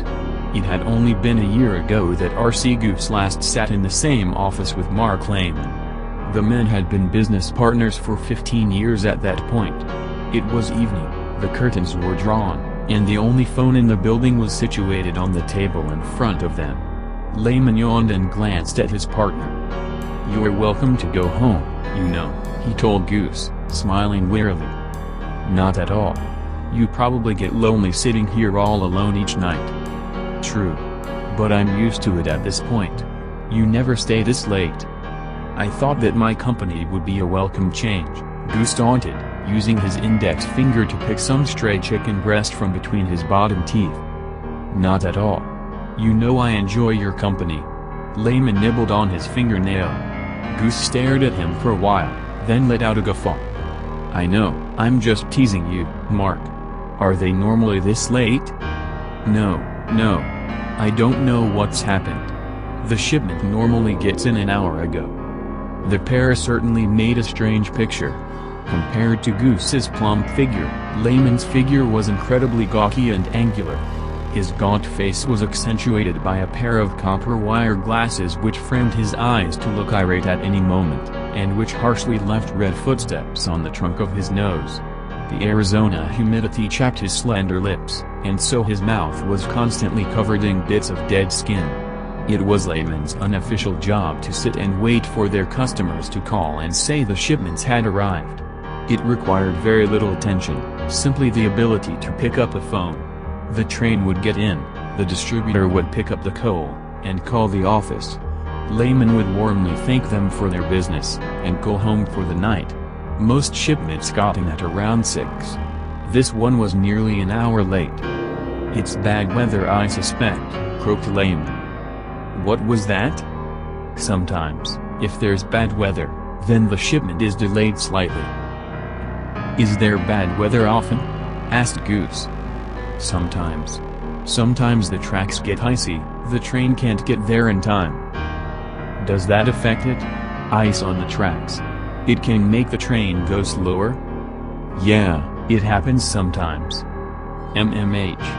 Maybe that's what happened, then. Yes, maybe. Layman seemed to be willing the phone to ring with his mind. His partner got up, strode to the pantry and got 2 pieces of shortbread. He wolfed one down, and gave the other to Layman, who tried to wave it away. Goose put it on the table anyway. Eat it. You like shortbread? No thank you. Really, I'm fine. The truth was that Layman was hungry. And he did like shortbread. He just didn't like eating in front of people. And he was very conscious of Goose's eyes. Layman shook slightly. He picked up the shortbread and began to eat it. You know, Mark, I don't know if it's ice on the tracks, said Goose, after Layman had finished. Why not? Advertisement. Well, it just seems odd for there to be ice on the tracks in the middle of July's all.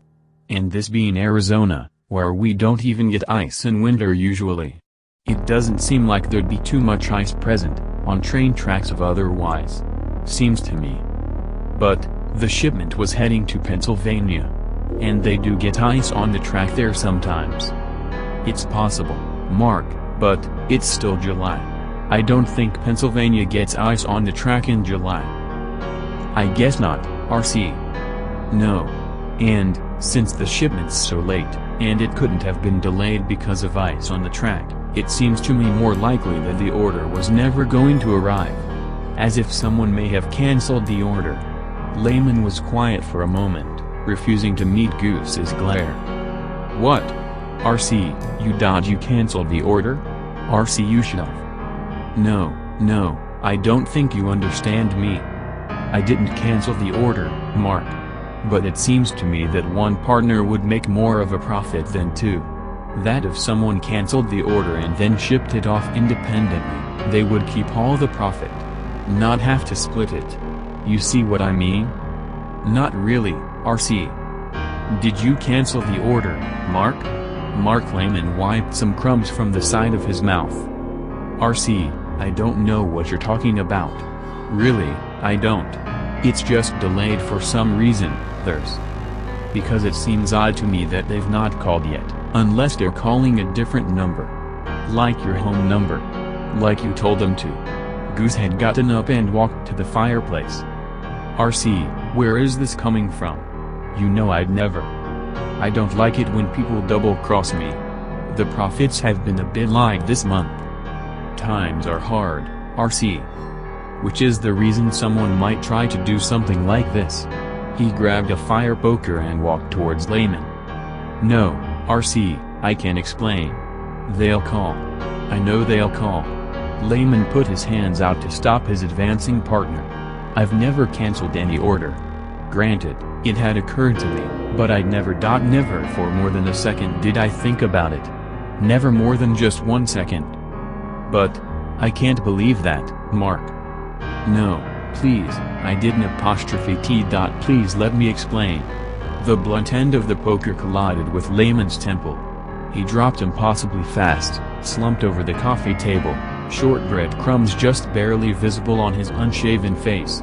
Right in the spot, his head began to swell.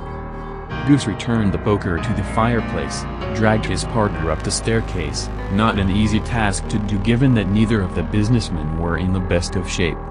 Once at the top, Goose let his partner fall.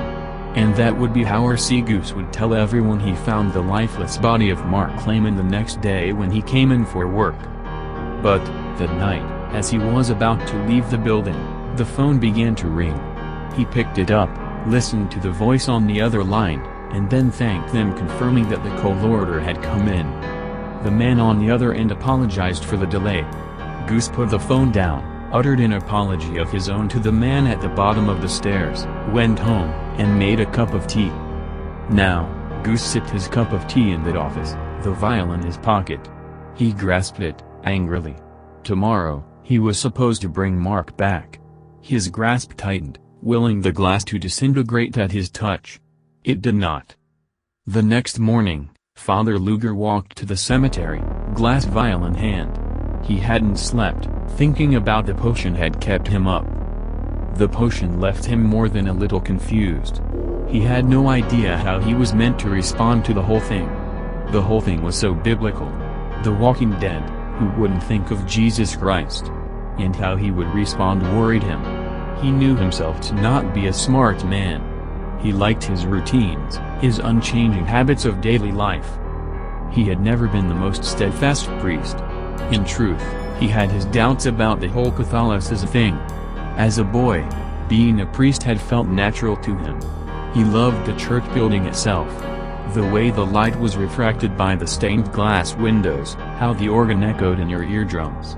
But, as Todd Luger had become more vested in his occupation, he found more and more inconsistencies. When he mentioned this to Father Shanley, he'd been told that all priests experienced doubts, but that one day, they'd pass. Todd Luger was still waiting for them too. And now Martin Glinser's potion concerned him. Sure, he'd been intrigued at first, who wouldn't have been? But what if these corpses came back and said that there was nothing in the afterlife? That would cement his doubts. It would be proof that his whole life, not to mention his livelihood, was a sham. This would be bad enough. But, even more worrying than that was the possibility that the dead would come back and say that God did exist. And that there was a heaven. Or a hell. It was the hell part that worried the priest. If this potion proved that hell existed, he knew he would end up there. Certain things, he felt, cannot be atoned, and stealing periodically from the church's collection plate was one of those things. At first, it had been just a couple of dollars here and there, and only when he needed the money to get by. But as Father Luger's frustration with his religion grew, he began stealing larger and larger sums. It became a compulsion, and while he never kept track of the full amount taking money from an entire town of people, every week, for 2 years. He couldn't bring himself to imagine how much he had amassed. The only way he could live with himself was in trusting his doubts. Trusting that he'd not end up in damnation for his crimes. But, if those dead bodies came back and confirmed everything he'd once believed, then what would he do? It was weighing him down. "Morning, Father," called the jovial voice of Egan. "And I'm guessing you're going to the same place I am." "Yes, Egan. I would imagine we are." Father Luger let the rose-cheeked man catch up. Eamon was slightly out of breath. "I'm glad I caught you, Father. I was wanting to say this potion, it would be something, wouldn't it?" The priest grunted in agreement. "Yes, well, last night, as wonderful as it would be to see my Chloe again, and it would of course be wonderful, I kept thinking that maybe the dead should be dead after all. Would it be so much harm to let Chloe rest?" Ammon looked at Father Luger hopefully. The priest stopped walking and stared at the retired string salesman. You won't give her the potion? No. I mean, if this works, I suppose that someone would get the potion to her eventually, and I don't want to hurt Martin's feelings. That poor kid hasn't a friend in the world, and he worked hard on his potion and, well, I didn't want to seem like I wasn't grateful for the favor. Ammon reached into his pocket and took out his vial. So, last night, I switched my potion out for some cough syrup in the medicine cabinet. The color, it's almost identical. Ammon smiled broadly. He'd had the idea the night before, and had immediately poured his actual potion on some dead plants he'd not gotten around to throwing away. The plants looked lovely now. It had not been a difficult decision to make. Although maintaining good public appearances, the Ammons had had a tumultuous and abusive relationship. Even Ammon felt constantly berated. Chloe had called him a boorish git, bland as toast pig, and much worse. Chloe's death had been the greatest thing to have ever happened to the retired string salesman. Father Luger held Egan's vial. The color and texture inside were the same as his own. This is because that night, when Father Luger couldn't get to sleep, he too had gone to his medicine chest and replaced the potion with cherry cough syrup. As had Cameron Ward, and R.C. Goose. And as too had Mildred Snipes, who realized that bringing back one of her cats might show what Evan's aide had missed in his poorly conducted autopsy, that pieces of each of her cat's fur and bone were missing, used to make yarn and buttons for her thriving clothing business. I doubt the potion would have worked anyway, Todd Luger finally said as he and Egan approached the top of the hill. I don't understand why. Martin Glinser heaved as his shovel scattered another pile of dirt into the ground. It had only been an hour ago when he had finally conceded that the townsfolk could all go home, that none of the dead of Saluzar would be reawakened that day. Now, Martin was helping Evan's aide put the coffins back in the ground. Taking the coffins out had been an ordeal, but Evan was adamant that all the dead be returned to their resting places before nightfall. The last thing he wanted was for someone to unwittingly fall into an open grave. Safety first, that had always been rule number one in the Undertaker's household. No one will mind, Martin. They'll all forget about it in time. These are good people. Simple townsfolk. Evan took a break from shoveling and wiped some sweat from his brow. Mayor Moon had denied Martin the funding needed to mass-produce the potion, citing that no one would want a potion that could only resurrect rats. At first, Martin had been distraught, pleading, but he had calmed down now. Standing over the open grave, listening to the rustling of dirt as it collided with the coffin top was peaceful, almost therapeutic. Well, maybe you could sell it to science labs. Bring their rats back from the dead, Evan offered. Or market it as fertilizer. But it works. We know it works. I know, Martin. Martin Glinser absently brought his hand to his head and felt the sore wound. He winced, and looked at his shovel. The shovel was caked in dirt, but the specks of burgundy were still more than visible on the metal spade. Evan had mentioned that the blood never had fully come out. You owe me a new shovel, he'd said, but Martin had not realized the full extent of the stain. It wasn't even that the stain was massive, it was just that the color was so intoxicating, so hypnotic, that one could not help but look at it. He stared at the red flecks, amazed to be staring at his own blood. To test the potion, he'd known he'd need to revive a human being. But he didn't want to endanger anyone's life, in case the potion didn't work. So, 1 week earlier, he'd had Evan Thade kill him, hit him on the head with shovel, then feed him the potion. But, why, Evan? I mean, why didn't it work? It worked on the rat. Every time, it worked on the rat. And, I mean, it worked on me. A good thing too. Martin looked at the Undertaker beside him. The inventor had never had many friends, and certainly not any close ones. But the bond that he and Evan had was unlike any other. Certainly Evan felt it too. Their friendship had grown considerably since that day when Martin had first approached Evan, telling him about the potion. And when Martin had him conduct the final experiment, the first thing Martin had felt when he'd been revived and looked into Evan's aide's face was that they had just shared the experience of Martin's death. And a connection like that couldn't be broken. Maybe they weren't meant to come back. It wasn't your time, so the potion worked on you. But, the others. Maybe, Martin, there's a reason they needed to stay dead. The two men were silent for a moment. The corpses were perfect, Evan. Really, even after so much time, they looked as if they could have gotten up and walked around. Thank you. You're an artist, you know that. The undertaker thanked Martin and shoveled another heap of dirt into the grave. Everyone was so nice about it. Told me it was okay, that they didn't mind, Martin continued. Mistakes are made, chap, Egan said. Evan laughed. Martin did a spot-on impression of Egan Eman. Like I said, these are good, simple townsfolk. You can't find any better people. Salt of the earth, agreed Martin. They continued filling the hole with dirt, the sun slowly setting over Saluzar, as the church bell struck 11.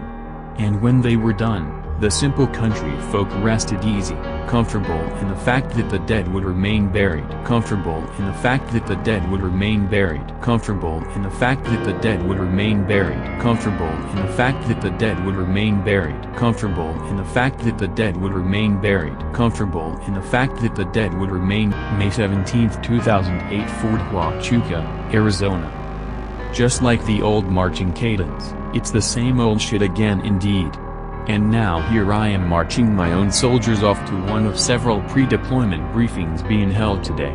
Most of it's just the usual mandatory stuff, what to do in combat situations we might not actually get to see, thank God. Our unit is comprised of mostly signal geeks and IT guys, at least a third of them are fresh out of AIT and they're pretty easy to pick out of the crowd. They all have this terrified look on their face like they think they're about to die as soon as they get off the plane, and I have to laugh because that's exactly how I felt right before my first deployment to Iraq. I feel bad for most of them. TRADOC fills their heads with all kinds of bullshit about kicking down doors and pretty much duct taping their buddies back together while they're screaming for mommy.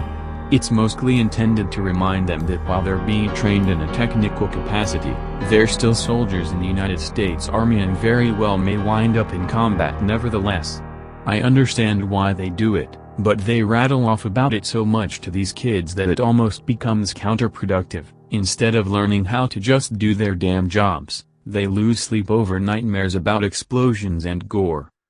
I remember being that scared before my first trip to the sandbox. Now as an NCO myself it's my job to set them straight well before this one officially kicks off. This will be my second trip to Iraq, for most of these guys it'll be their first. Hell, for a few of the senior members of leadership and command, this will be their second or third. Serves them right for voting Republican, but of course, it's not like I'm going to be caught saying that out loud. These scared kids are having a hell of a time with a very simple cadence that they should damn well know from day one. A few of them are too scared to even open their mouths. They just march, lost in their own minds. And I'm fine with this, so long as they hear me order mark time and halt when we arrive. I've got my own shit to do. I'm only leading these guys to their briefings because I had to fill in for Sergeant First Class Parvis when he showed up drunk again. This isn't anything new for him. Sadly.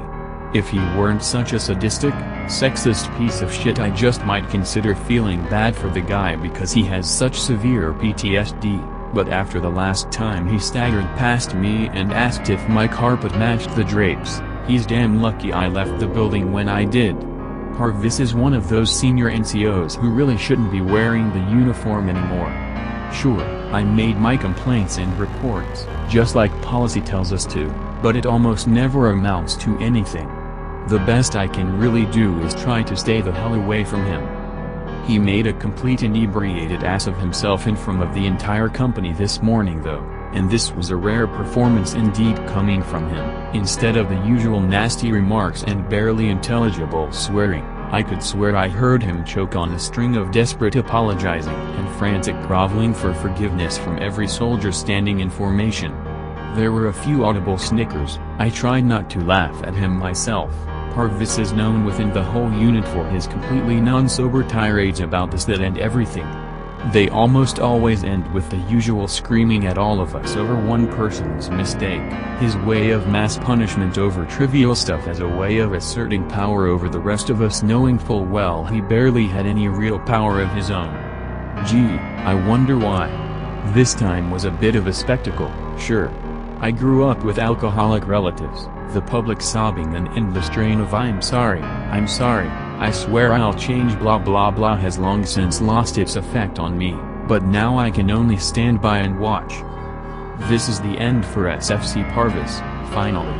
Command can't cover for him anymore after this and they know it, at least I hope so. He did his time in Iraq just like I did, and it broke him. It happens, that's what war does to people. The ones with any brain cells in their skulls go talk to a shrink or a chaplain. Parvis came home and went balls deep into a bottle. No more family, no more friends, just drinking buddies and an undeserved rank patch that's been begging to be torn off his faded uniform ever since. Eventually, 2 other NCOs escorted him behind the back parking lot to our commanding officer. There were a few awkward murmurs from the company but nothing out of control. Parvis was still losing her shit. All I could make out was some frightened gibberish over finding a weird little photo inside his truck after the flag went down yesterday. He was crying so hard about the stupid picture he was hysterical. Eventually the MPs had to get him, hopefully dragging his ass to therapy this time. The rest of the senior NCOs put me in charge of my platoon for a day. I bet nothing would have pissed Parvis off more than seeing a female NCO taking charge. Not long after the morning meltdown, we were given marching orders to attend our required briefings. Something tells me Pervy Parvis won't be joining us on our little vacation this time around, or ever again, for that matter. This can only be a good thing for the rest of us. July 2, 2008 Joint Base Ballad, Iraq. See, guys? It may be hotter than the devils and dying cunt in the shade out here, but it's not really so bad, is it? Compared to other bases and FOBs here in Iraq, JBB is practically a country club. A giant post-exchange complex, at least 2 facts. There's even a movie theater. The last time I was out here, I could barely walk 15 feet on the sidewalk before alarms went off left and right over incoming mortars and rockets. One time I had to take a roaring piss inside the very concrete bunker I had been stuck in for 2 or 3 hours. I wasn't permitted to leave until we finally stopped taking fire from whatever the Iraqis decided to throw at us for the time being. That's kinda their thing. Aside from roadside bombs, they launch things over the fence at seemingly random times for indeterminate amounts of time. Sometimes it's just one rocket landing in a ditch and then we resume business as usual. Sometimes it's 2 or 3 days before we get to see our beds because it's just non-stop. Things seem to be winding down this trip. Supposedly there's a big exit strategy in play and this sad chapter of American military history is going to actually end soon, but this won't exactly happen overnight. Things have to be repaired, restored, reclaimed or straight up handed back to the people of Iraq with a great big smile on our faces. Hey, don't get me wrong. I may be a card-carrying Democrat but I fucking get it, okay? Arguably, we probably never should have come here, but it's not as easy as just packing up and leaving immediately. A few of the new kids seem to be getting used to this kind of life. None of them have been called on to go kick down any doors or dismantle any bombs like their well-meaning drill sergeants warned them about. We got word from back home that SFC Parvis has been in the hospital ever since we left the States. It could have been the daily intake of gin and tonic taking its toll on his already war-ravaged brain, but it looks like the poor bastard finally lost his fucking mind and won't be being all that he can't be anymore. He's in a heavy lockup because supposedly, after 2 doctors came into his room to try and treat him, one male and one female, he attacked them both at once. Funny. Whatever stupid prank picture that someone put in his car that day, it really set him off this time. True, he should have just hung up that uniform the first time he came home instead of being such a relentless dick for the rest of his career, but goddamn. Now I really do feel bad for him. A little. I never liked him, not from the start, but he's still just a person in the end. A couple of us were chatting about it on a smoke break outside, A couple of the other guys that knew him were having a bit of a laugh about it. I casually asked if the picture he was so worked up about was one of them fucking his ex-wife or something, received with the usual sarcastic laughter, except for two of them.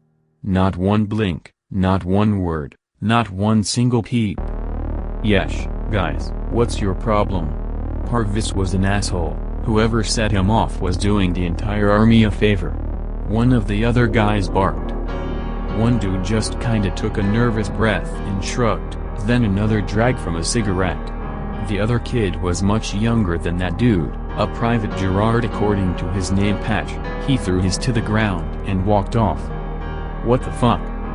I've seen young soldiers behave oddly under stress before, usually much worse than a quiet little tantrum like this, but something about this guy and his tense demeanor caught me a bit off guard. Maybe he doesn't like other military women very much, which is entirely his fucking problem and very much not mine, but those guys I can usually tell right away. Misogynistic little shits usually won't even look me in the eye when I'm talking to them. But this kid, the look he gave me before he took off behind the concrete T-wall, made my heart stop. It's the middle of summer out here in Iraq, suddenly it feels like February in Maine. I have been shot at, multiple times on many occasions. I have seen combat, in all its horrible glory, up close and personal. But this genuinely scared me. September 23, 2008 Joint Base Ballad, Iraq. Our commanding officer is dead. We haven't done anything outside the wire aside from minor equipment maintenance, and he never came with us on a single one of those trips. He never went out and about much. The only times I ever saw him was either at the DFAC or in his office. Nothing like this ever happened the last time I deployed. When guys died it was either because of the local anger catching them in the form of a bomb or an ambush, or just a dumbass accident. We're just fobbits for fuck's sake. None of us have seen any actual combat since our boots hit the ground out here. The morning rotation found him on the floor behind his desk, like he fell out of his chair and just fucking died. No one was allowed near his office while investigators were working. Some of them were asking us questions about him and how he got along with us. I barely ever spoke to him. On the few occasions I did it was just business. I knew he was from Indiana. I heard he had a wife and a little girl, but we were always so busy I barely ever saw the guy most of the time. I was on the night crew. My shift ended at 010 hours and when our relief showed up we always walked back to our rooms as a group. This place is even more dangerous at night because there are almost no outside lights to speak of. Anything can happen out here. It must have happened after we were relieved, but the graveyard shift swears up and down that they didn't see or hear anything strange. The floor was sticky outside his door, which was unlocked when his body was found, but that was about it. Sometimes guys lose their minds out here for seemingly no reason. A soldier is technically more likely to kill themselves than die in combat. While officers aren't completely immune from the seemingly never-ending plague of suicide within the military, it's very rare that brass actually end their own lives. After a few brief questions, I asked a SID guy if I could at least step into the building to go pee, and he let me. I had to hold my breath walking past that office door. Dead bodies stink something fierce right from the get-go. Within hours after dying, your muscles release and you shit yourself. It's not an urban legend, I've seen it happen before. After my first deployment, I just kinda learned to, well, expect death. It's a cold, inhuman thing to think and feel, and I know it. I feel horrible about it sometimes, but I accepted it the moment I signed the enlistment contract. There's nothing I can do now except hold my breath and hope to God I don't catch a whiff of my C.O's last commanding action. But I don't smell shit. I skulk past his door on my way to the ladies' room with my lungs filled and my entire face scrunched up. I'm suddenly slapped upside the nostrils with the stench of burning garbage. It's not uncommon here in Iraq, sometimes that's how the locals dispose of their trash. There's a burn pit here on JBB, but it's way the hell on the other side of the base. And JBB is huge. It's practically two separate bases that are bisected by a large collective of airstrips and runways where C-130s and C-17s take off and land constantly. It smells like a burn pit, and something else. October 10, 2008 Joint Base Ballad, Iraq. We have a new CO on the way, but we don't know much about him. Supposedly, some greenhorn jack-off fresh out of West Point who wants to tell the entire army what's up. Yay, I just love barely competent and inexperienced fresh meat telling me how to do my job, but considering the circumstances of how he got the promotion, I'm not really in a position to complain. I had to give the whole lot a sexual harassment briefing in the conference room, again. Sure, put that awkward burden on the only NCO in the building who so happened to have been born with a vagina. I'd like to think that they don't mean to be insulting by appointing me for stuff like this, because these things have to be discussed and I understand why. I just can't help but get this fucked up feeling that they're not even taking this seriously at all, even though in the army a male soldier is just as likely, if not more so, as a female, to be assaulted or harassed. None of them give a shit. Neither does the entire Department of Defense, for all anyone can rightly tell. Same old shit again. For the most part. I'm starting to think that the only real reason I'm actually subjecting everyone to death by PowerPoint about a subject we all know and love is an attempt to distract everyone from walking in on our old commander's still unresolved death. If that's the case, then I get it. I could use a distraction, too. We all could. Throughout the entire briefing, however, I noticed that Gerard never once glanced up at the PowerPoint slides. He stared off into space like he was high off his ass on something, lost in wherever he happened to be in his own mind. I was nearly done anyway, but that didn't stop the NCO sitting next to him from giving a swift little kick to his ankle, nothing hard, just enough to force him to wake the fuck up, as the NCO so delicately put it. Gerard jolted in his seat with an embarrassing little squeak of alarm, looked around at the others, then at me. Poor kid. He belongs in some comic book store playing tabletop games with his hygienically challenged Cheeto-eating friends. Not on the other side of the planet, certainly not like this. Fuck it. I sighed, waved the signature sheet in front of the whole room, and told them to sign it and get the fuck out. The NCO who woke Gerard wanted to take him outside for a little corrective PT, but I told him I can take care of it. Everyone left the room, probably thinking I was going to do the something mean to Gerard, but really I just wanted to talk to him. "What's your problem?" I asked him. He took breath, hesitated. I was about to ask him again when he cut me off before I could speak, but I don't think he did it on purpose. I didn't want to believe it, his voice cracked, he was turning white before my eyes. I don't usually believe in that kind of thing, but I felt like.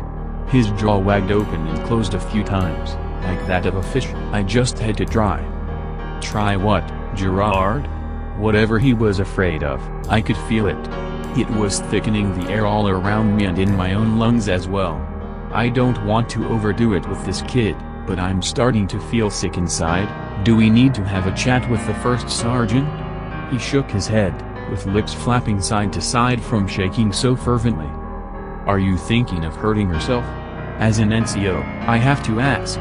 It's my job, and if he does hurt himself, it's my ass. He shook his head one more time and scrunched up his face, like he was fighting to keep something the hell out. Oh Jesus Christ on crystal meth. He knows something.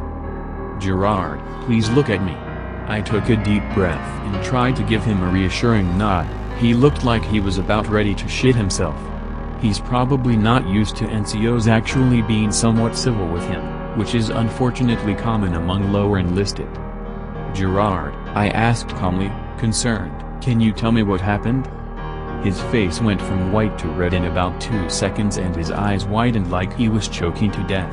I quickly took a step back because I wasn't sure if he was about ready to hit me or have a seizure. What the fuck is eating him? No sooner did I yell out for help than Private Gerard hit the floor. Sure enough, he was actually having a fucking seizure.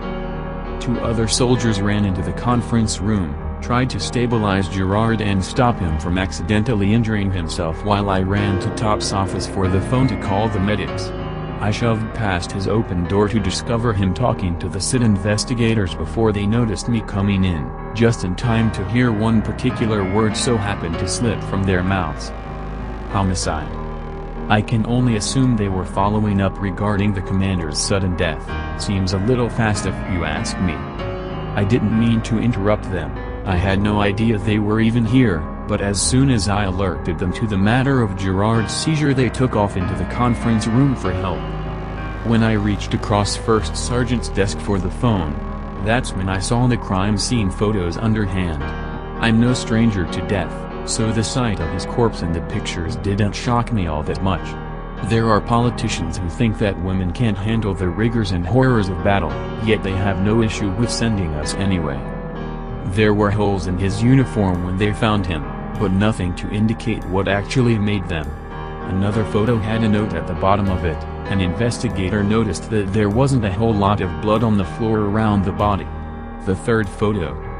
Fucking hell, man. That was the photo that burned itself forever into my mind. That was when I knew that this wasn't just someone getting pissed at him and beating him to death, or even having a stupid heart attack. That third photo was just an object found in his desk drawer with an evidence marker next to it. Found in victim's desk, one tarot card. The notation read, "The Lovers," a major arcana card not usually interpreted as threatening. Only identifiable set of fingerprints on it belonged to the victim. I flipped the photo over for a second, just long enough to see something else written on the back, but that's when Top came back into the office with the SID guys. I snatched up the phone and kept slamming the buttons, trying desperately to pretend it wasn't working, but I don't think they were buying it. They kicked me out of the office and grabbed the phone from me, but thankfully nobody noticed me tuck the photo up into the sleeve of my Akus. I ran out just in time to catch a glimpse of Gerard. He wasn't on the floor seizing anymore, but he was still visibly unwell. He wouldn't even look at me, but at least the medics were on it and looking after him. I guess someone else called from one of the other offices while I was fumbling through the murder photos of my dead boss. But one less corpse in here nevertheless, though, right? Most of us were relieved of duty for the rest of the day. They only kept a minimum crew of necessary personnel to continue operations. Top was pissed at me, I could see it in his face. I'm totally going to get an earful about it later, but at least Gerard was alive and being taken care of. The whole lot of us walked back toward our rooms quietly, no one really spoke to each other. I stopped at a roadside bunker telling everyone I needed a smoke break. No one came to smoke with me. I guess this was their way of trying to show their disapproval of the situation. Maybe a few of them even blamed me for Gerard's mishap, but I was actually kinda hoping to have a moment alone. I pulled out a smoke from my pocket, lit it, breathed it in deep. Goddamn, this is not how a deployment is supposed to work. Especially not for a company of tech geeks with nothing better to do than stare at screens and code things. We're just here to make sure the shit works, maybe turn it off and on again when it doesn't work, that's it. Soldiers like us are where the term FOBA comes from. We're so sheltered and non-lethal that we almost never leave the proverbial shire that is the main base. If we ever do wind up in combat, real combat, some shit has hit a really big fan. I re-enlisted into the Army Signal Corps because I was sick of being an MP that no one took seriously the first time I was here in 2005, boy was I misled. Time to find out what is going on here, so I slid the now bent photo out from inside my sleeve and had another look over. I've seen tarot cards before, every new age nerd brings a deck to a party to show off or to impress people with them. Some people have Bibles, others have Qurans. Then there are people with crystals and cards. I think they're all bullshit, really, but this obviously meant something to someone, otherwise it wouldn't have been left behind at the scene. The note was right, the Lover's card doesn't usually have so-called bad vibes in it. There were 2 sentences on the back, each obviously written by 2 different people. The first line read, "Why are their faces burnt out?" And upon re-examining the photo, I saw that there were in fact 2 neat little blackened circles where their faces were printed. Any cigarette could have done this. The burns were precise, intentional, definitely not by accident. Someone meant to do this. I flipped it back over to read the second line. Upon reading it, though, my brain felt like it caught fire. Not this again. Secure the burn pit site ASAP. This has happened before? October 13, 2008, Joint Base Balad, Iraq.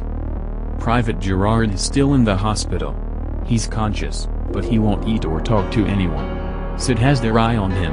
If he really does know something, I'm pretty sure they're going to find out about it. There's talk of sending him back home. Supposedly he has epilepsy. I'm no doctor, but I'm pretty sure that no one up and catches epilepsy while being deployed. It's more likely that he's always had it, but something probably set it off. There have been a few intermittent rounds of indirect fire over the last day or so, but so far I don't think anyone has been killed or injured. Even without the incoming mortars, though, I haven't exactly been able to sleep very well. I have to force myself to shut my eyes at night, but it doesn't help. I was never really that much of a drinker, but I could sure go for a beer right about now. No one has been talking to each other outside of duty since the murder. Gerard's seizure only made things worse. I can't stop combing over this photo, either. Burn pit site. Not this again. I've been here on JBB before, back in 2005. It was an even bigger mess back then, wasn't fixed up as nicely, comparatively speaking, as it is now. A few things have changed around a bit. Some of the buildings have since been destroyed by mortars. On the whole, I think I know how to get from one end of JBB to the other. I've been here long enough already. This is driving me nuts. My shift always ends at 01:00. Without a flashlight at night, I'm pretty much blind. I'm required to have at least two 30-round magazines and my M16 with me at all times, just in case something does happen. After I'm relieved for the night, tonight I'm doing to get lost. Oh, I'm going to catch so much shit for doing this if I get caught, but I feel like I have to. Burn pit site. I can't help myself. October 15, 2008, Joint Base Balad, Iraq. Apparently, wandering off into the darkness all alone in a war zone wasn't one of my better ideas.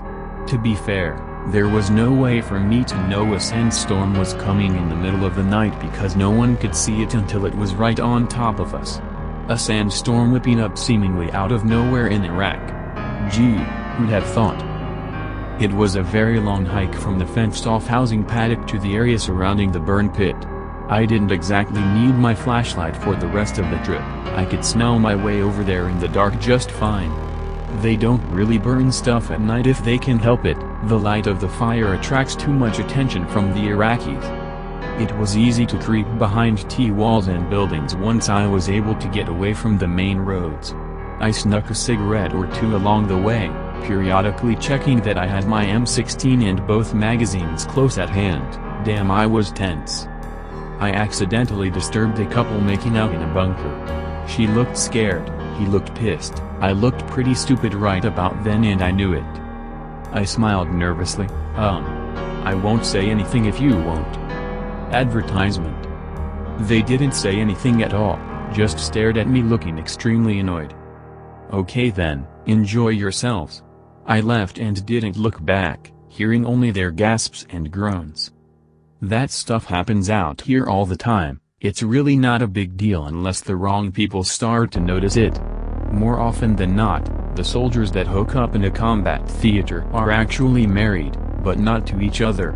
I always found it a little fucked up that we have to have briefings about rape and sexual harassment practically every other week because soldiers can't figure out that it's not okay to hurt one another, but somehow consensual sex between two men in uniform is so taboo that people actually get in trouble over it.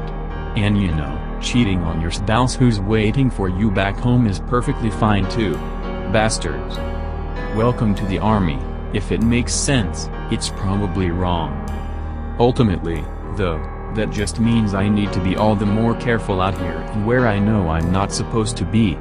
I was an MP long enough to know the difference between someone who was lost and someone who was lost. And by lost, I of course mean trespassing. I continued into the void of the night, looking over my shoulder periodically.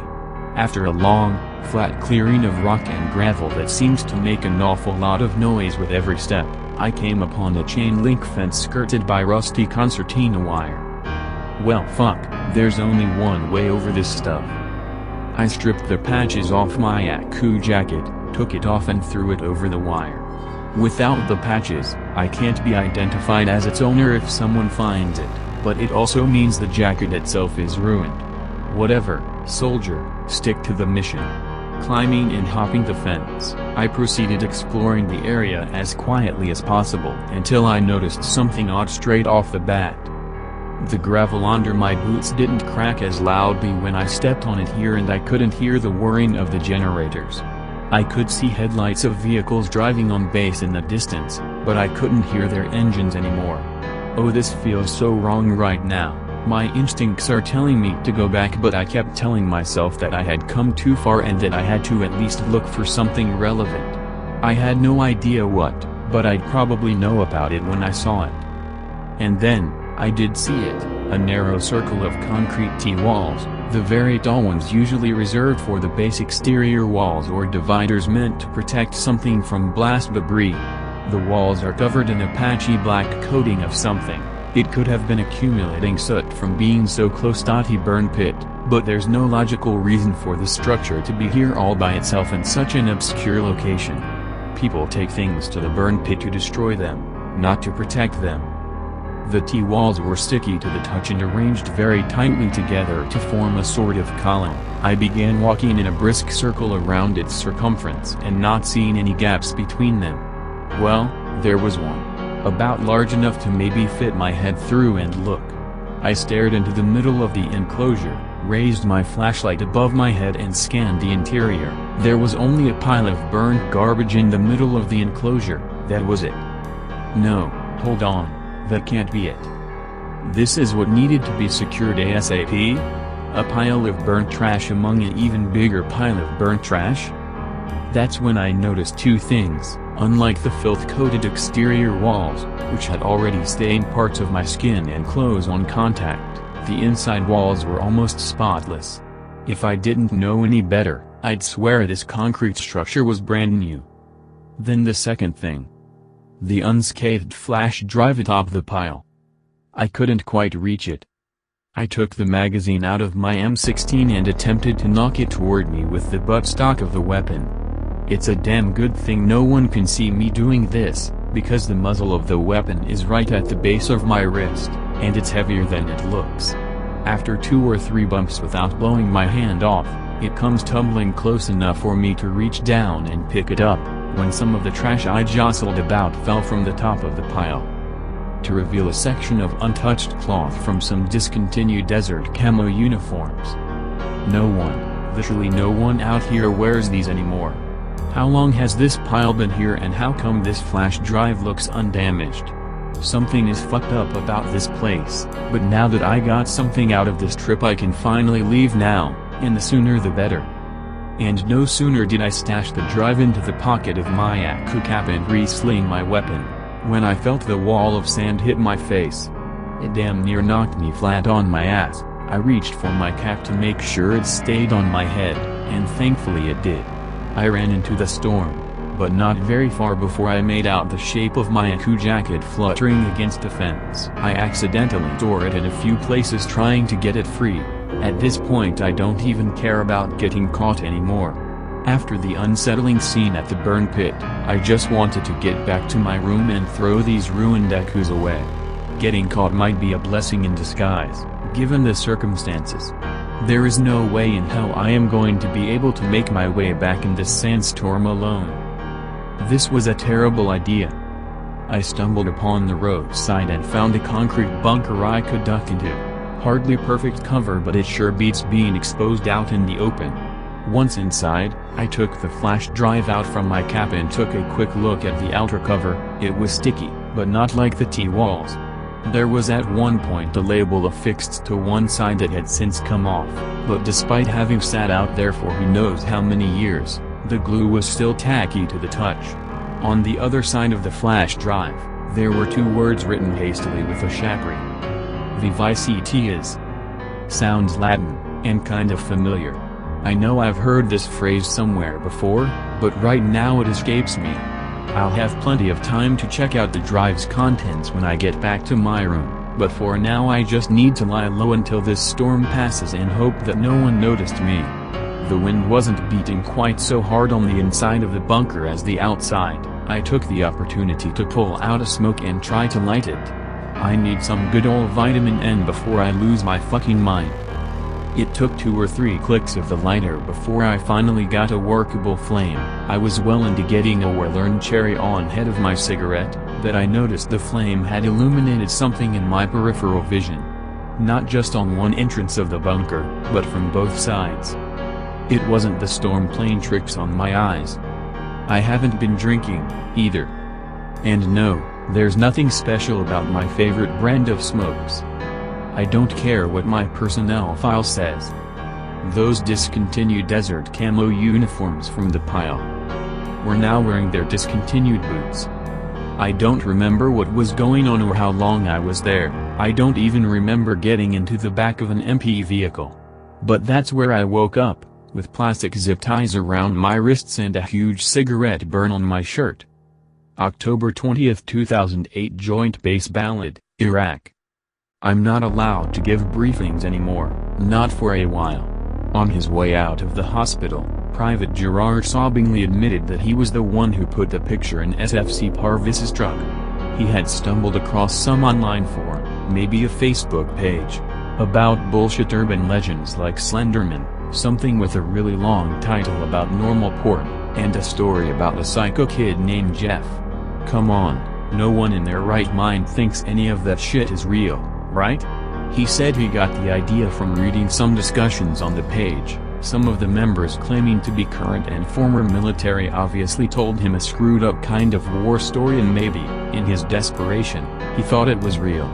Whatever Parvis must have done to this kid, it must have been pretty serious for him to resort to actually trying out something he read about on the internet somewhere, hoping that it would work. Maybe in a weird way, it did. But it doesn't matter for Gerard now. He's on his way back to Arizona and being chaptered out of the army for medical reasons. People are pissed off at me over it, even though there was no way for me to know he had this issue. All I did was ask him a question.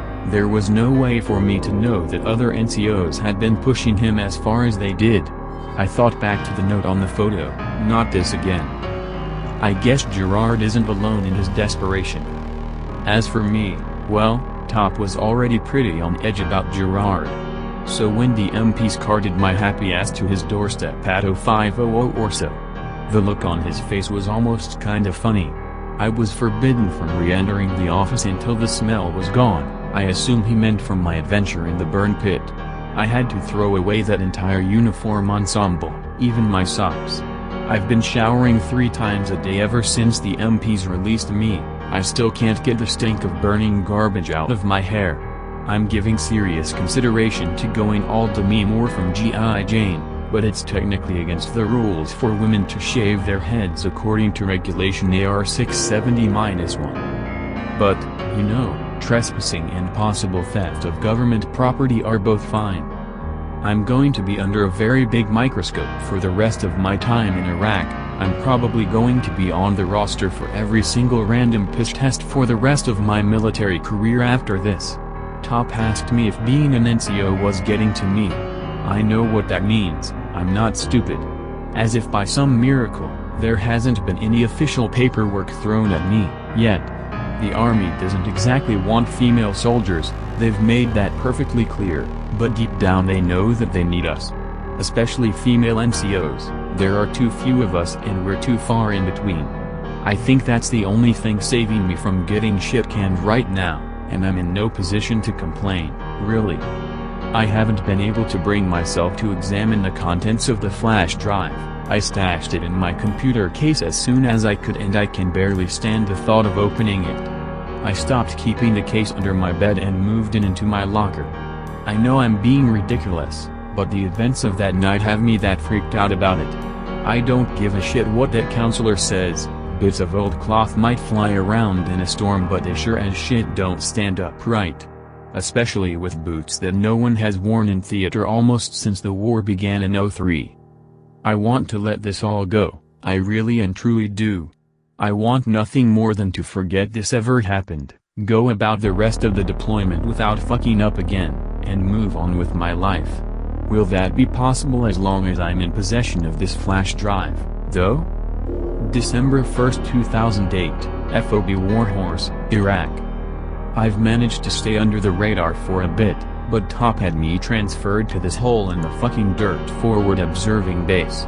The food isn't as nice, facilities for females are sketchy to the point of being non-existent, but he hasn't yanked my rank, Again, I can't complain. I'm not here by myself, at least. One of the usual smoke break crew is out here with me, Gerard's friend, the new guy who didn't say anything after we all found out about Parvis. He was a little standoffish at first, but it turns out he's a decent guy. This is also his second deployment, as well. I'm glad I'm not stuck out here with a bunch of noobs fresh out of AIT. The few young soldiers who came out here with us seem to be adjusting well, for the most part. Sure, things get scary when indirect fire comes in, but they've been pretty lucky here in that there hasn't been a whole lot of serious action at Warhorse. It may be dull, but it may be just the reprieve I need to figure all of this out. It took me a fair bit, but I finally worked up the nerve to dig out that flash drive I found. It's still sticky on the surface, still smells bad, too. My computer is an old piece of shit compact laptop, so if a virus fried it, I wouldn't have been too bummed out about having to replace it like I've been meaning to do anyway. Every time I read the lettering on this thing, I swear it feels like it knows I'm holding it. Fuck it, time to get this over with. What's the worst thing that could possibly happen? Is a creepy Japanese bitch going to crawl out of my screen and attack me? I plugged it into my computer. It read the drive just fine. I ran quick virus scan on it just to be sure, didn't find anything. So far so good. No blue screens or tentacles popping out. Just 3 folders, 2 with people's names, probably personnel files, and a folder just marked with the Roman numerals signifying the number 6, a big bold V. The name on the first folder was Giles. It belonged to a warrant officer, an ordinary-looking dude from somewhere on the coast of Massachusetts. Impressive record, for the most part, time in Iraq and Afghanistan, did some consulting in Kuwait not long after 9/11, he had a master's degree and a super ridiculously high security clearance. Should I be reading this or even talking about this guy? Damn, better not show this to Sid. The name on the second folder was Liva. Another female soldier, a rank of specialist. Her record said she was from the outlying areas of New Orleans, but hadn't lived there since Katrina. Her record mentioned something about her interest in the arts. She had some previous years of college but never finished. Nothing extraordinary or particularly attention-grabbing, and from the look of it not really a troublemaker either. So what do the two have in common? Are there some details in the third folder? The one designated Vi? Am I absolutely sure I want to open this? Click. There was one file in the folder, an ordinary PDF document. Sure enough, it was an incident report dated from 2003. Apparently, these two were caught together in a rather, shall I just say, embarrassing manner. According to the report, no one is sure how long they were seeing each other, but officers and enlisted aren't supposed to be that involved with each other according to the rules. Sure, this kind of thing happens sometimes, but was this really worth throwing into a pile of trash to be burned? The file said they were both in the process of being officially legally processed. They were both detained and being held at Joint Base Ballad. Wait, what? The file also said that before official proceedings could begin, they both escaped and committed suicide somewhere in an isolated area of JBB, near the burn pit. The report was signed by Liva's commanding officer, a man named Major Summerfield. Okay, this is what the fuss was about? A couple of lonely grown adults were caught fucking and killed themselves? The report didn't explain any details about their alleged escape, nor the method used in their mutual self-termination. I can't imagine that two people who had just been hailed off to jail would have access to their firearms so easily, so I'm pretty sure they didn't shoot themselves. Something's not right about this, any of it. As soon as I closed the report, another document emerged. I guess you have to read the first one before the other becomes active, but that seems really silly. There was no visible icon, just the usual highlighted blue field and the text bearing only its name. Bite the bullet. Sponsored links you may like. Stay away from these 10 lowest paying college degrees and careers. Board articles. The_Victus. The second I saw its title, every nerve, muscle and instinct in my body was begging me, almost pleading with me not to open it. The file. The floor felt like it fell out from under me and I could have fallen into the depths of the earth itself, and yet here it was plain as day right in front of my face. I became so tense that I was struggling to swallow, and nothing had even happened yet. I swear I could almost hear my brain yelling at me, "Don't do it, don't you dare fucking do it." Something else, though, despite my own best efforts to fight the urge, was compelling me. I held my breath for a second, closed my eyes and tried to gather myself. Surely, this is no more dangerous than anything else I've done out here so far, yes. As long as I'm in my room by myself, not out roaming around in the middle of the night making trouble. What's the worst thing that could possibly happen? I've gone through too much to just give up now. Click. There's no sound, just a series of papers falling down flat in front of the camera. Like someone is dropping them within the frame on purpose. Maybe someone wants me to read them. They look real enough. The sound of ruffled stacks of paper seemed authentic. The first paper that I could make out clearly read autopsy report at the top. It bore an army insignia stamp at the top right-hand side. The smaller text was indecipherable, but the camera crept a bit closer. The next paper, presumably the next page, showed a few marginal comments and notes written on it. I couldn't make out all of it, but some sections of the report were underlined with a thick pen with a small note next to it on the side, all ending with a giant question mark. The next page, the same thing, more notations and more question marks. The next page, one big note scrawled at the bottom of it, suicide. The next page had a small photo clipped to it. The resolution on my screen wasn't so good, but I instantly recognized what it was: two dead soldiers, a man and a woman. Both wearing now outdated, discontinued desert camo.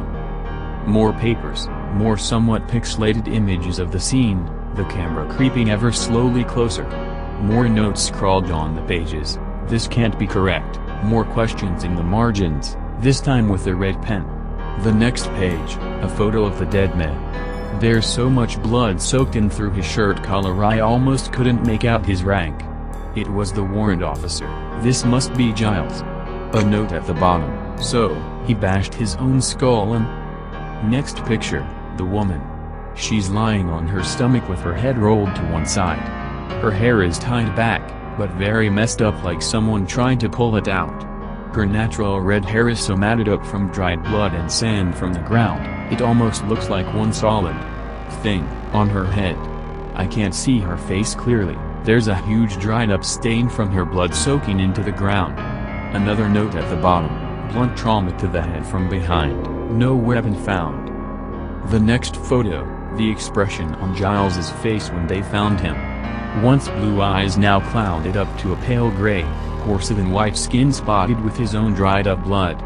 The inside of his mouth was starting to turn blue, highlighting where a few of his teeth had been knocked out. The next photo, Liva is rolled onto her back exposing the garish abrasion wound on her face. Something hit her so hard, it tore a massive section of skin right off and exposed the pulpy flesh of her entire cheek. I won't be eating any meat for a while, not after seeing that. Next photo, Giles's body is covered in boot prints, they vary in size. Next photo, Liva's wrist was twisted so hard that it broke, flopped on its side like a dead fish. There's no way in hell they did this to themselves. The photos were coming slightly faster, there were no more notes on them. Just pictures of their battered, violated bodies. Photo after photo, details of horrific injuries and close-ups of seemingly random features. Next photo, Giles's clouded eyes framed by the darkening skins of his eyelids. Next photo, Liv's mouth is propped open slightly to emphasize the extent of the wound on her face. Next photo, dried blood. Next photo, Liv's eyes. Next photo, Giles's hand reaching for Liva. Next photo. Enough, please. The second I went to close my laptop, the next sequence of the video began, a conversation between 6 men, more soldiers. All wearing the old desert camo. They were gathered around one standing in the center, a middle-aged black man wearing an officer's rank patch. From his age and the coloration of the insignia, I'm guessing that he's a major. Is this Major Summerfield? The other 5 stood quietly while only one other spoke to him. The conversation was garbled and distorted. I could just make out a few words being said by the soldiers, intermittent mention of betrayal, humiliating, and the one that made my stomach tighten, but I'm all too familiar with, slut. But what sickened me even more, was the expression on the major's face when that word came out of someone's mouth. A cocked eyebrow, and then a nod. The only words out of the major's mouth I could make out were "I've never liked doing paperwork on people." He sighed, glancing down at the floor, "Let's try something a bit more effective." I think I just realized something. I think I know what, more appropriately WHO, killed the 2. What am I still doing with this flash drive? I should bring it to the MPs. Wait, and tell them how I came about finding it? But I can't just do nothing at all, and so I went to pull the drive from my laptop and my computer's volume skyrocketed with anguished and panicked screaming. My screen went berserk, flashing choppy footage of a man being forcibly restrained, getting kicked and stomped on. A woman, also forcibly restrained by 2 other men, being repeatedly punched in her face and abdomen. I hit every key I could think of and nothing would happen. Their screams were so loud that my laptop actually started to vibrate on my desk. Each wet smacking sound actually made it move a little. Holy shit, just stop. No more. Jesus, this is fucking awful. I couldn't power it down, I couldn't make it stop, it just wouldn't stop. It didn't want to. They didn't want to. They wanted me to see this. Out of sheer panic, I started smashing my own laptop with the stock of my M16. A few sparks and shards of plastic, but no more screams. No more fucked up photos of their corpses. No more backroom deals of vigilante violence. No more. I have to say something to someone.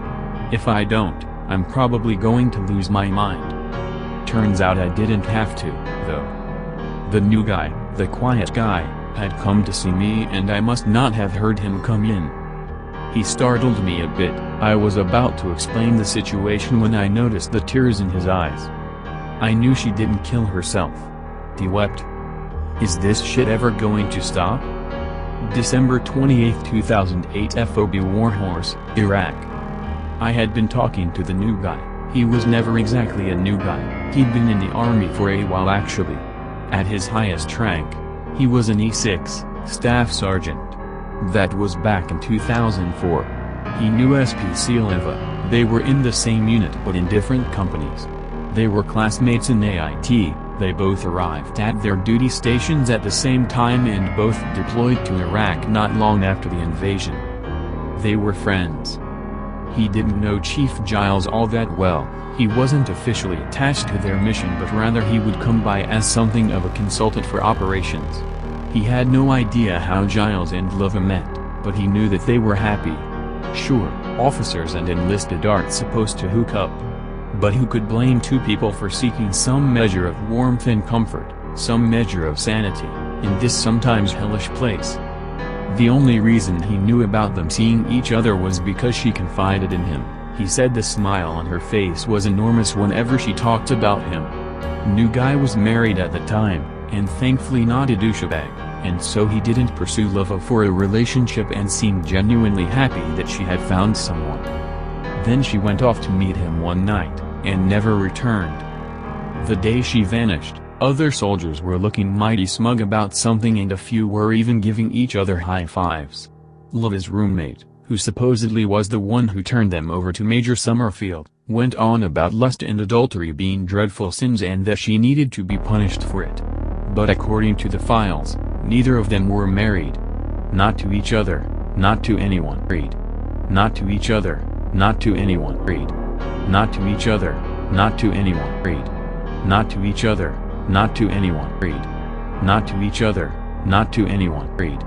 Not to each other, not to anyone. Read. Of course, everyone claiming residence in Arthur's Wake knows tales associated with the Wicker House. It seems that every small province plays host to some structure of ill repute which, as if by supernatural magnetism, draws rumor of ghosts and bogies, wrapping the timber and stone of its foundation in a shroud of darkness and horror. In Arthur's Wake, the Wicker House fills this odious task. Scant days after arriving in town, while taking the time to familiarize myself with the local watering hole and its residents, I became introduced to the well-known superstitions surrounding the Wicker House. As a man of science, I knew any truths to be found in these outlandish stories were likely embellished to points unrecognizable. Nothing was first-hand, all experiences were from a friend who knew a fellow who may have seen something. It is the provincial mind which transforms wild dogs into wolves that walk like men and interprets astronomical phenomena as harbingers of certain doom. Still, my curiosity sufficiently piqued, I endeavored to better inform myself upon the subject through more objective means. To my great surprise, while failing to confirm the more supernatural claims of the tales, the town records in the basement of the local library did provide aspect to a most sinister reality all their own. The house was built in 1920 by the millionaire Thomas Wicker who, in addition to being both a successful oil prospector and fishing magnate, was by all accounts completely insane. No one knows what first drew Wicker to Arthur's Wake. Some speculate this as the first outward sign of his impending madness. What is known was that the foundations of the house which would come to assume his name were poured almost immediately upon his arrival. The structure was supremely modest for a man of Wicker's means, rising a mere 2 stories in height and composed of scarcely a dozen rooms plus cellar and attic for storage. The house was built on Blackwood Drive, a major tributary of the town's main street, and close to the industrial center, such as it was. The plot itself consisted of about a quarter-acre, the yard home to a few blossoming trees and a small garden, the whole of which was surrounded by a high-wrought iron fence accessed by a similar gate. The posts of this formidable perimeter were topped by wicked spikes to discourage would-be trespassers. Construction concluded rapidly and the autumn of 1920 saw Wicker take up residence in the house accompanied by a maid, groundsman, and his wife. The lady of the house quickly became the subject of gossip among the townsfolk. During the construction Wicker had boarded his wife in parts unknown. None could recall when she arrived at the house. One day she was simply there. As the groundskeeper cared for the exterior yard and garden and the maid handled all domestic chores including trips to market, the lady was herself never seen to exit the house. Due to this complete lack of socialization, the townsfolk did not learn so much about the woman as her Christian name. The servants themselves shed no light upon the subject. The man hailed from a remote part of the Dark Continent and the woman appeared to be a mixed breed, vaguely of the Orient. Wicker had acquired the service of each while abroad for business dealings and neither spoke a word of English. Naturally, the Lady Wicker was the object of most persistent rumor. Early speculation was she suffered from some exotic malady which left her drawn and bedridden. These theories were repudiated by those few who would occasionally spy her from the street. In each case she was seen exclusively at night, staring forlornly through the second-story window of what was assumed to be her bedchamber, lit only by candlelight from within and to all appearances the picture of health. Additionally, there was little chance the typically damp and sunless climate of the Wake would be prescribed to improve one's constitution by even the most inept of physicians. As common folk are wont to do, with a logical explanation absent more fantastic theories were crafted. Some began to speculate the woman was a witch, others an enslaved angel won by Wicker whilst dicing with Satan. What all who observed her agreed upon was her singular beauty. I gleaned much of this information from archives of the local paper. especially one curiosity piece which was accompanied by a photograph of the lady in question. The scene was just as I had heard described, the single lonely prisoner peering through the window and across the terrible iron fence into the darkness of the night. The photograph was muddled due to the quality of the prehistoric equipment and the lack of natural light, effectively obscuring the lady's features. Indeed, it was difficult to distinguish whether the blurred form was in fact human, though it did project an impression of unmistakable femininity. And yet, even through that grayish haze I could perceive a certain piercing, almost hypnotic quality of her eyes. Wicker himself was something of a mystery, though considerably less so than his bride. An attractive man, tall, dark-haired and well-featured, many a young woman found herself unequivocally jealous of the seldom observed Lady Wicker. Though often away for long periods on business excursions, at home Wicker would frequent the only drinking establishment in the way, an illicit lookout consistently ignored by the well-bribed police force charged with upholding prohibition. Although he had no one in town that might be explicitly named friend, Wicker was known to purchase drinks for the house on his occasions of patronage and was as such engaged in conversation by no few number of fellow revelers. It never took long for Wicker's tongue to be sufficiently loosened, at which time he would regale his latest passive hangers-on with fantastic stories of his journeys abroad, forbidden hoodoo rites in the Caribbean, strange tribal sacrifices in the heart of Africa, dead men who walked in Eastern Europe, and countless others, each one stranger and blacker than the last. Though Wicker never spoke of his wife directly, these tales only served to expound upon the rumors of her origins. Things progressed much in this way for some 5 years. Wicker would travel and carouse upon his return. The servants went about their business without comment or complaint. The townsfolk gossiped. The lady remained a shut-in. The horror occurred without warning. The events that took place on the eve of Samhain, 1925, have gone down in the history of Arthur's Wake as unembellished fact. Among the town records I discovered the report of the patrolman dispatched to respond to the disturbance at the Wicker house. I will summarize its contents directly. Advertisement. Thomas Wicker returned from his latest trip abroad on the 31st of October. Having stopped briefly at home, he arrived at the aforementioned drinking establishment in a clearly agitated state. The always impeccably dressed Wicker was sloppily garbed, one shirt's tail hanging out of his trousers, shoes scuffed beyond repair. It was obvious he had not recently bathed or shaved, his well-groomed hair was mussed, and his eyes were bloodshot and wild. Approaching the bar, he apprehended an entire bottle of liquor, took several long swallows without use of a glass, and ignored all attempts of other patrons to engage him in conversation. Taking a final drink from the bottle, he placed his wallet and the entirety of its contents on the bar, smashed the now almost empty receptacle upon the ground and exited with the astonished eyes of all present following him. That this entire portion of the episode occurred within a completely illegal establishment is not lost on me, although it apparently was on the investigating patrolmen. As I have said, they were well bribed. That no mortal eye remains which observed what happened next is surely proof of a merciful God. The two patrolmen who first came upon the scene were summoned by terrified reports of shrill cries and demonic cackles. Long-term veterans and hard men both, they were nevertheless ill prepared for what they would soon find at the Wicker house. Armed with a lantern and clubs in hand, the men carefully approached the dwelling, now ominously quiet. The great iron gate was open askew, as was the oaken door at the top of the steps leading to the interior of the house. Receiving no response to their shouted inquiries, the patrolmen cautiously entered the foyer and proceeded to search the ground floor. They found the first horror in the kitchen. The maid had been tied with thick hemp rope to a large table, limbs spread and secured to each of the 4 legs. She was naked, the butcher knife which had been used to slit her throat permanently sheathed in her heart. Glistening blood dripped from the cruel altar, slowly pooling on the floor, while telltale splatters painted the walls like macabre decoration. The patrolmen shared a glance of mutual, unbelieving dread, tightened their grips upon their clubs and continued to search the premises in complete, terrified silence. Having determined the cellar empty through a brief yet understandably taut examination, they exited the back door to the yard and discovered the groundsman's body. A thick wooden stake had been erected in the center of the garden and crossed by a perpendicular beam. The man hung naked, suspended from the crossbeam by spikes harshly driven through his wrists and ankles in a grotesque simulacrum of Christ's crucifixion.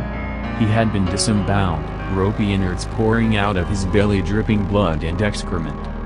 Horrified, the patrolmen reluctantly agreed that a premature conclusion of their search to summon reinforcements would provide a very dangerous murderer a chance at escape. The men re-entered the house and agonizingly proceeded up the winding stair to the second floor. Systematically they searched each room, uncovering nothing until only one remained, the bedchamber of the elusive Lady Wicker. Bite the bullet sponsored links you may like. 10 countries that don't want you to visit.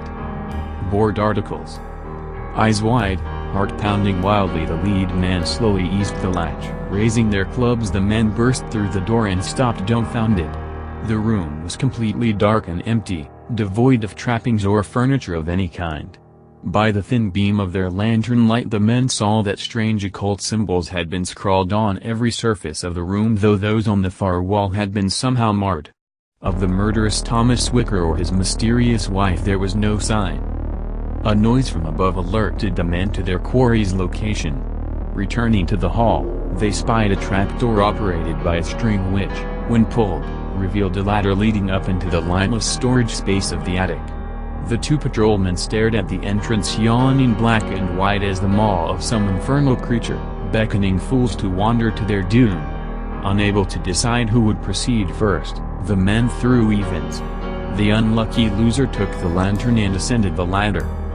He stopped halfway through the aperture, lantern held high to better diffuse its light and ready to beat a hasty retreat to the relative safety of the hallway below.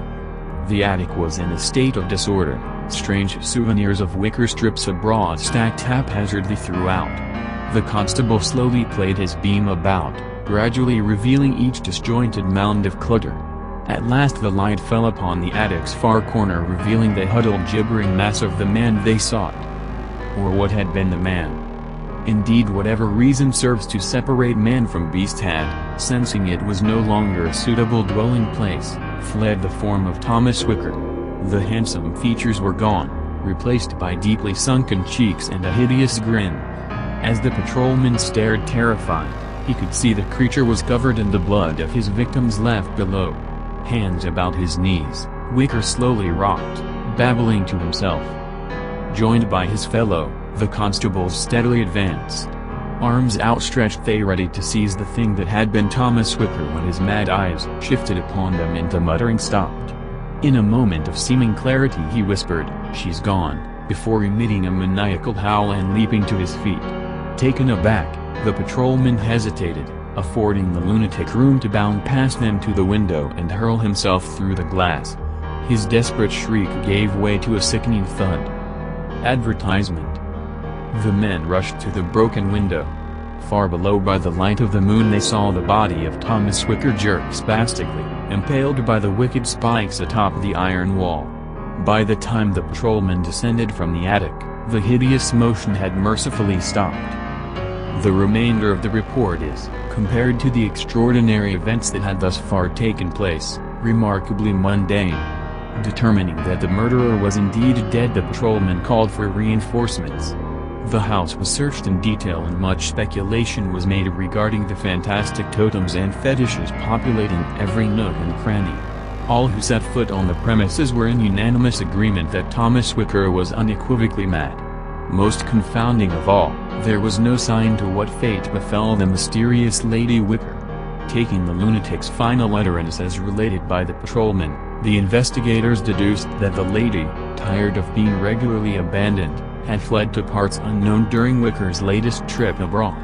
Upon his return, the shot had been enough to push the man into a murderous rage. Since virtually nothing was known of the woman, neither when she came nor even her proper name, no search was mounted and the case dismissed. It is from this point that the tale departs from the realm of logical reason to instead delve into the twisted byways of urban legend. About a month after the death of Thomas Wicker was when the disappearances began, the investigation of which ultimately led to my arrival in Arthur's wake. Parents would put their children to bed at night and find them gone the next morning. Exhaustive searches of the wake uncovered nothing.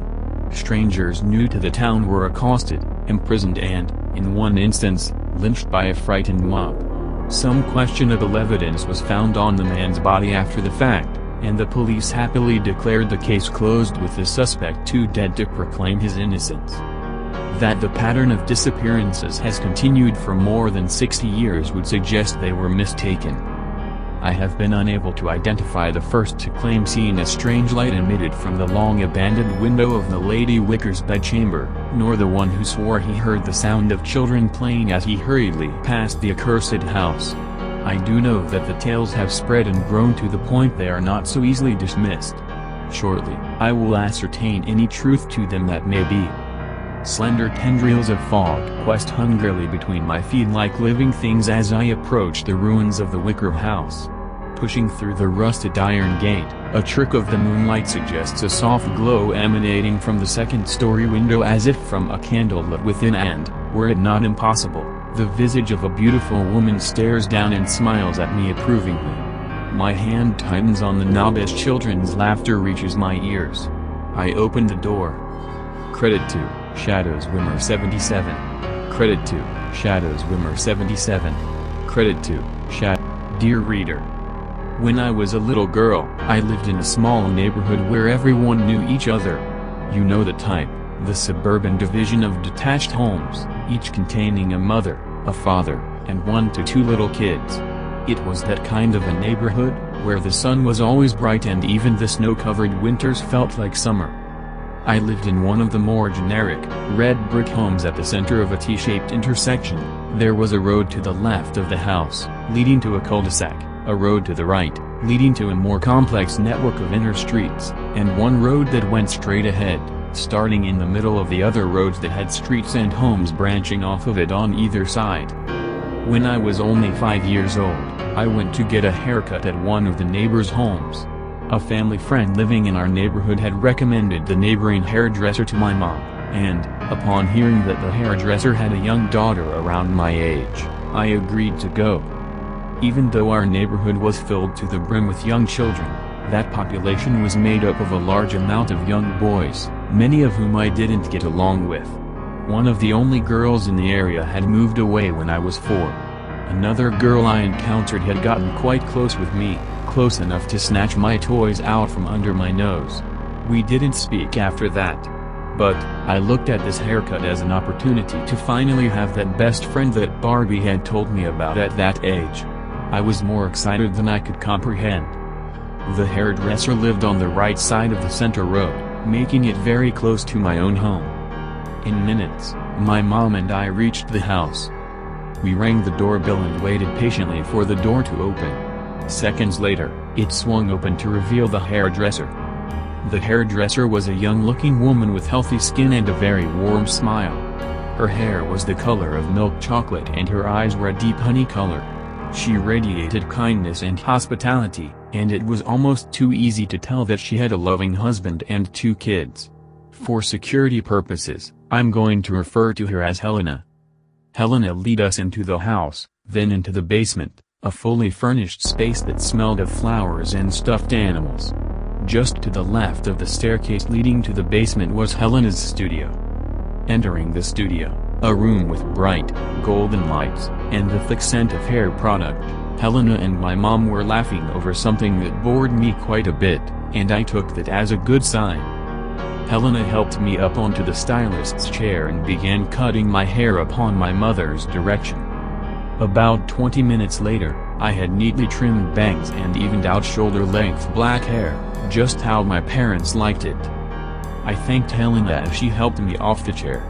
I was anxious by this point. The entire visit I had been thinking about meeting a new friend, but I didn't see said friend anywhere.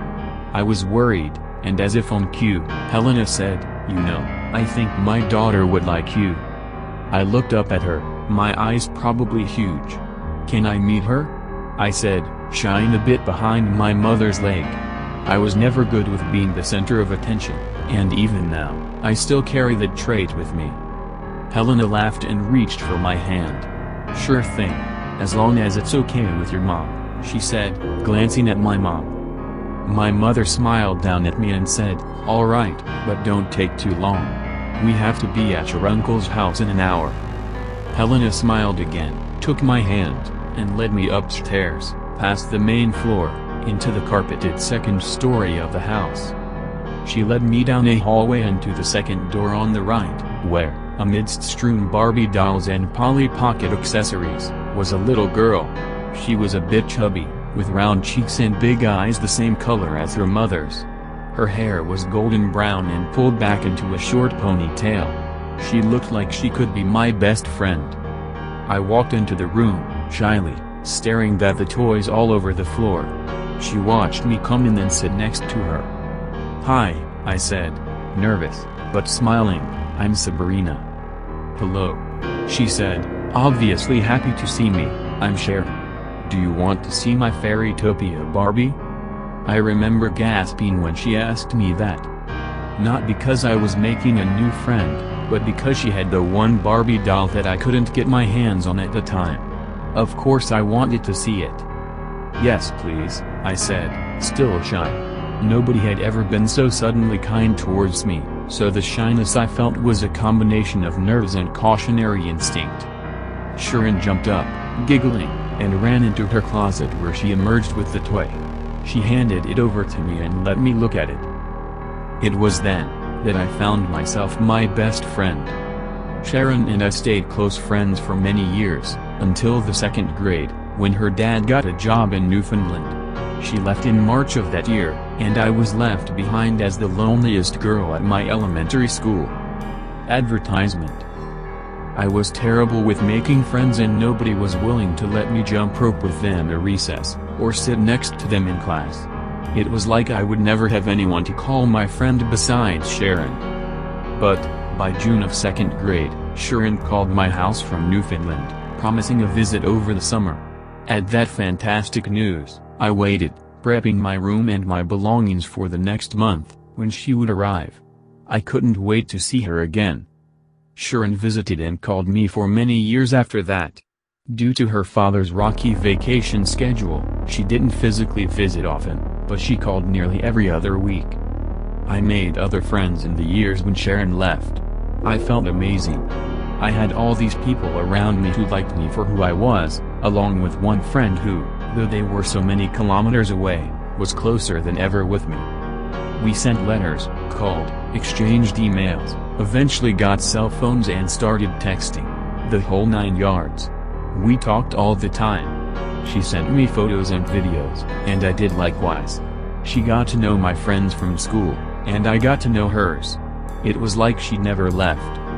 Then, out of nowhere, 2 years ago when I was in the 9th grade, she stopped calling. I was worried out of my mind. I tried calling her home phone, but nobody ever picked up. This led me to believe that they had disabled their landline. I called her cell, but I was sent directly to her voicemail. Text messages went unanswered, physical letters never came. There was no word of what had happened to my friend. My friends from school tried to reassure me, saying that she'd changed her home phone number or moved again. I believed them, and I tried to move on. But, a part of me still held on to her, hoping that she'd call me back. I worried that I'd offended her and caused her to dislike me. I kept thinking about the last things I'd said to her, but nothing remotely offensive came to mind. I was lost, and I didn't know how to bring back one of the most prominent figures in my life. This went on for about 2 months, until one day, I finally got a text message from her. I lit up on the inside. I could talk to my oldest friend again. I felt complete once more. I don't think I can truly describe in words how it felt to finally hear from her again. It was like the weight of the world had been lifted off of my shoulders. I could stand straighter, see clearer, and breathe deeper. I was truly happy again, after 2 months of worrying. We talked about everything via text message. She explained that she had moved once again to another city in Newfoundland and hadn't gotten a landline yet. She said not to worry about sending letters anymore since we had our cell phones. It made sense at the time, so I didn't question it and continued to talk to my friend. For the next little while, Sharon and I went on with our lives as usual. We stuck to texts as our method of communication, and we sometimes emailed each other. We talked about school, clothes, boys, everything. One day, mid-March, about 1 month after Sharon had started texting me again, I got a phone call.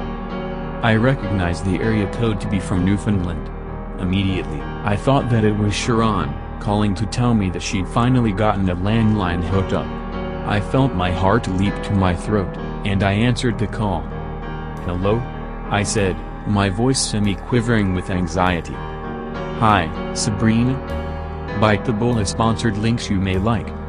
Stay away from these 10 lowest paying college degrees and careers. Board articles."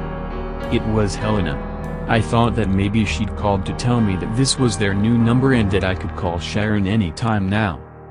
"Yeah, hello Miss Stevenson," I said, smiling. It was good to hear her voice. It was reassuring that I could talk to Sharon soon. "Hi there, sweetheart, how have you been?" "Pretty good, haha, and you?" I said. "We're doing all right, I guess. Sweetie, I called to tell you something that I should have called about right away when it happened. I had trouble finding your number, but I've got it now, haha. I know it's a bit late, but better late than never, right?" Helena said. I remember the glob of saliva that lodged itself in my throat. After Helena said those words, I suddenly had a very bad feeling about this call. What are you talking about, Ms. Stevenson?" I asked, my voice shaking for a whole different reason now. "I am so sorry to tell you this, Sabrina, but Sharon has passed away." "What?" I said, my voice cracking. I was drowning in disbelief. It didn't seem possible. How could such an amazing, warm, beautiful person just die? I was in utter shock. "When?" I asked. I was crying by that point, and I didn't do a thing to try and hide it. "This is why I'm so sorry, sweetie. She passed away 3 months ago today. She went for a ride with Derek. Derek is her brother, on an ATV. It crashed and she didn't make it. It was terrible. I'm so sorry," Helena said. I froze up. I felt fear take over my body, fear and confusion. Fear and denial. I told myself that it couldn't be possible. It didn't make any sense. I'd been talking to Sharon via text messages for the past 3 months. It took me a while to bring myself to fully comprehend Helena's information. I was now more scared than saddened. I was worried because I'd been texting someone who was supposed to be dead for the last few months of my life. This meant that someone else now had Sharon's phone and was using it. But how? Wasn't all of the data on the phone erased? How did they know about my relationship with her? I was purely terrified. Advertisement. "Helena?" I said, my voice unwavering. "Yes." "What did you do with Sharon's phone?" "Oh, we gave it back to the phone service provider, number and all." "Why?" she asked. It's. I was just wondering," I said. I couldn't do it. I couldn't bring myself to tell Helena about the texts. Instead, I bid her a tearful and heartbreaking goodbye and hung up the phone. Then, as if prompted, I felt my cell phone vibrate in my pocket.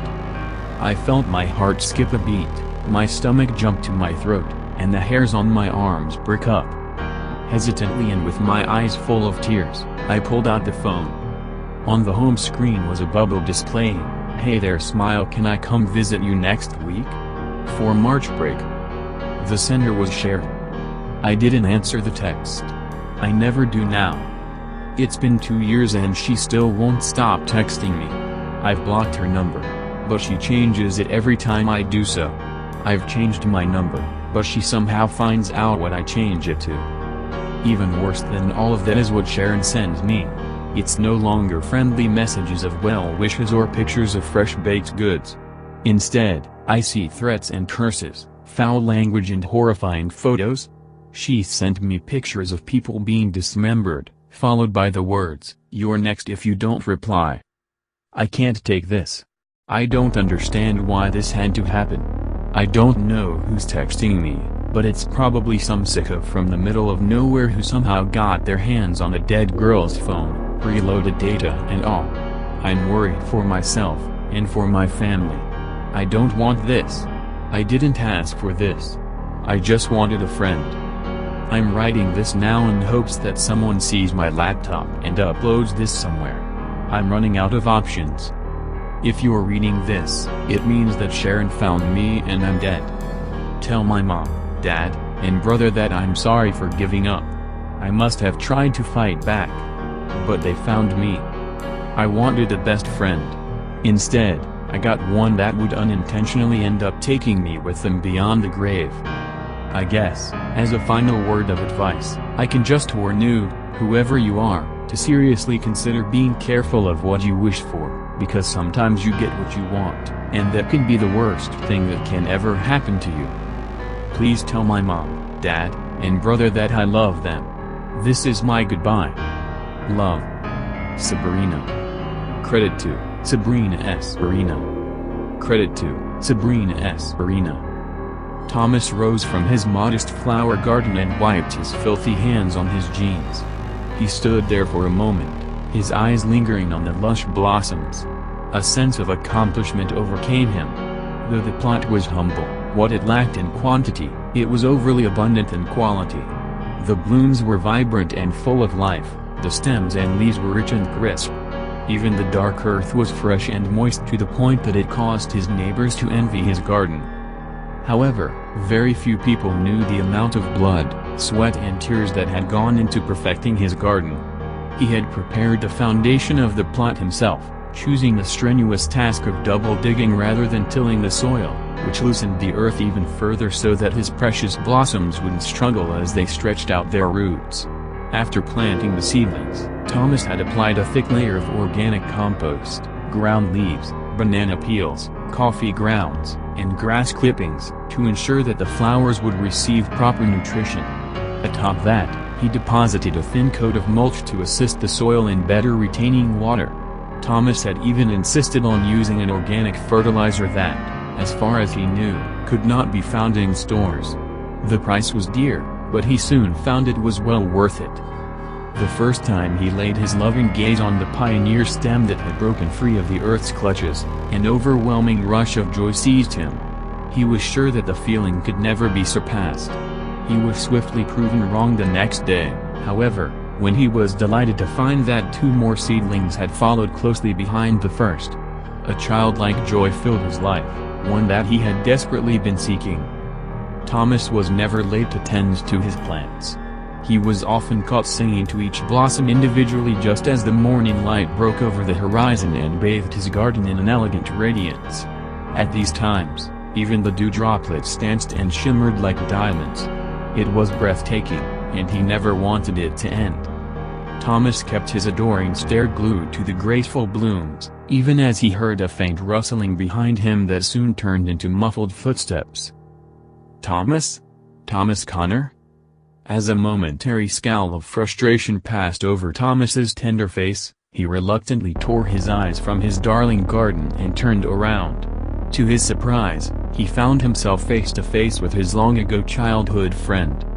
"If it isn't old Roy Mather," Thomas chuckled, moving in to greet his old friend with a hug.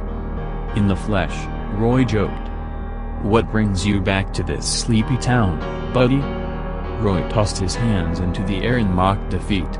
"The wife insisted it was high time we came down here and visited the family. Women, eh?" A wily grin cut across his boyish features, but it was cut short. It was as if a storm cloud had passed over him, one which Thomas could neither see nor feel. "Speaking of, I heard about Tabitha." Thomas quickly cut him off, in no mood for an unannounced pity party. "She's in a better place, Roy." Roy seemed uncertain. "I suppose so. I might complain a lot, but I don't know what I'd do if I lost Carol.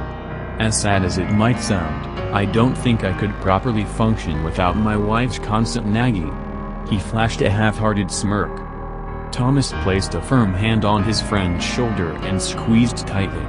The two stood there for a few minutes in silence, allowing the awkwardness to evaporate until Roy finally broke the quiet.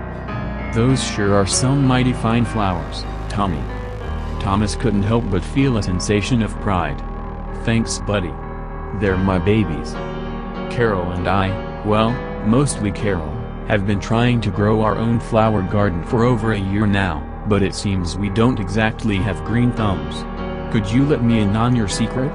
So I could pass it along to the wife, of course. He beamed sheepishly. Just some good, old-fashioned TLC, Thomas mused, snickering at what appeared to be an inside joke. Slightly confused, Roy thanked him and headed off, leaving the man giggling to himself. TLC, Thomas repeated as he brushed some stray dirt off of a plaque at the base of his garden. Isn't that right, dear? He ran a dirty finger over the words inscribed. In loving memory of Tabitha L. Connor. Credit to Aliki L. Connor.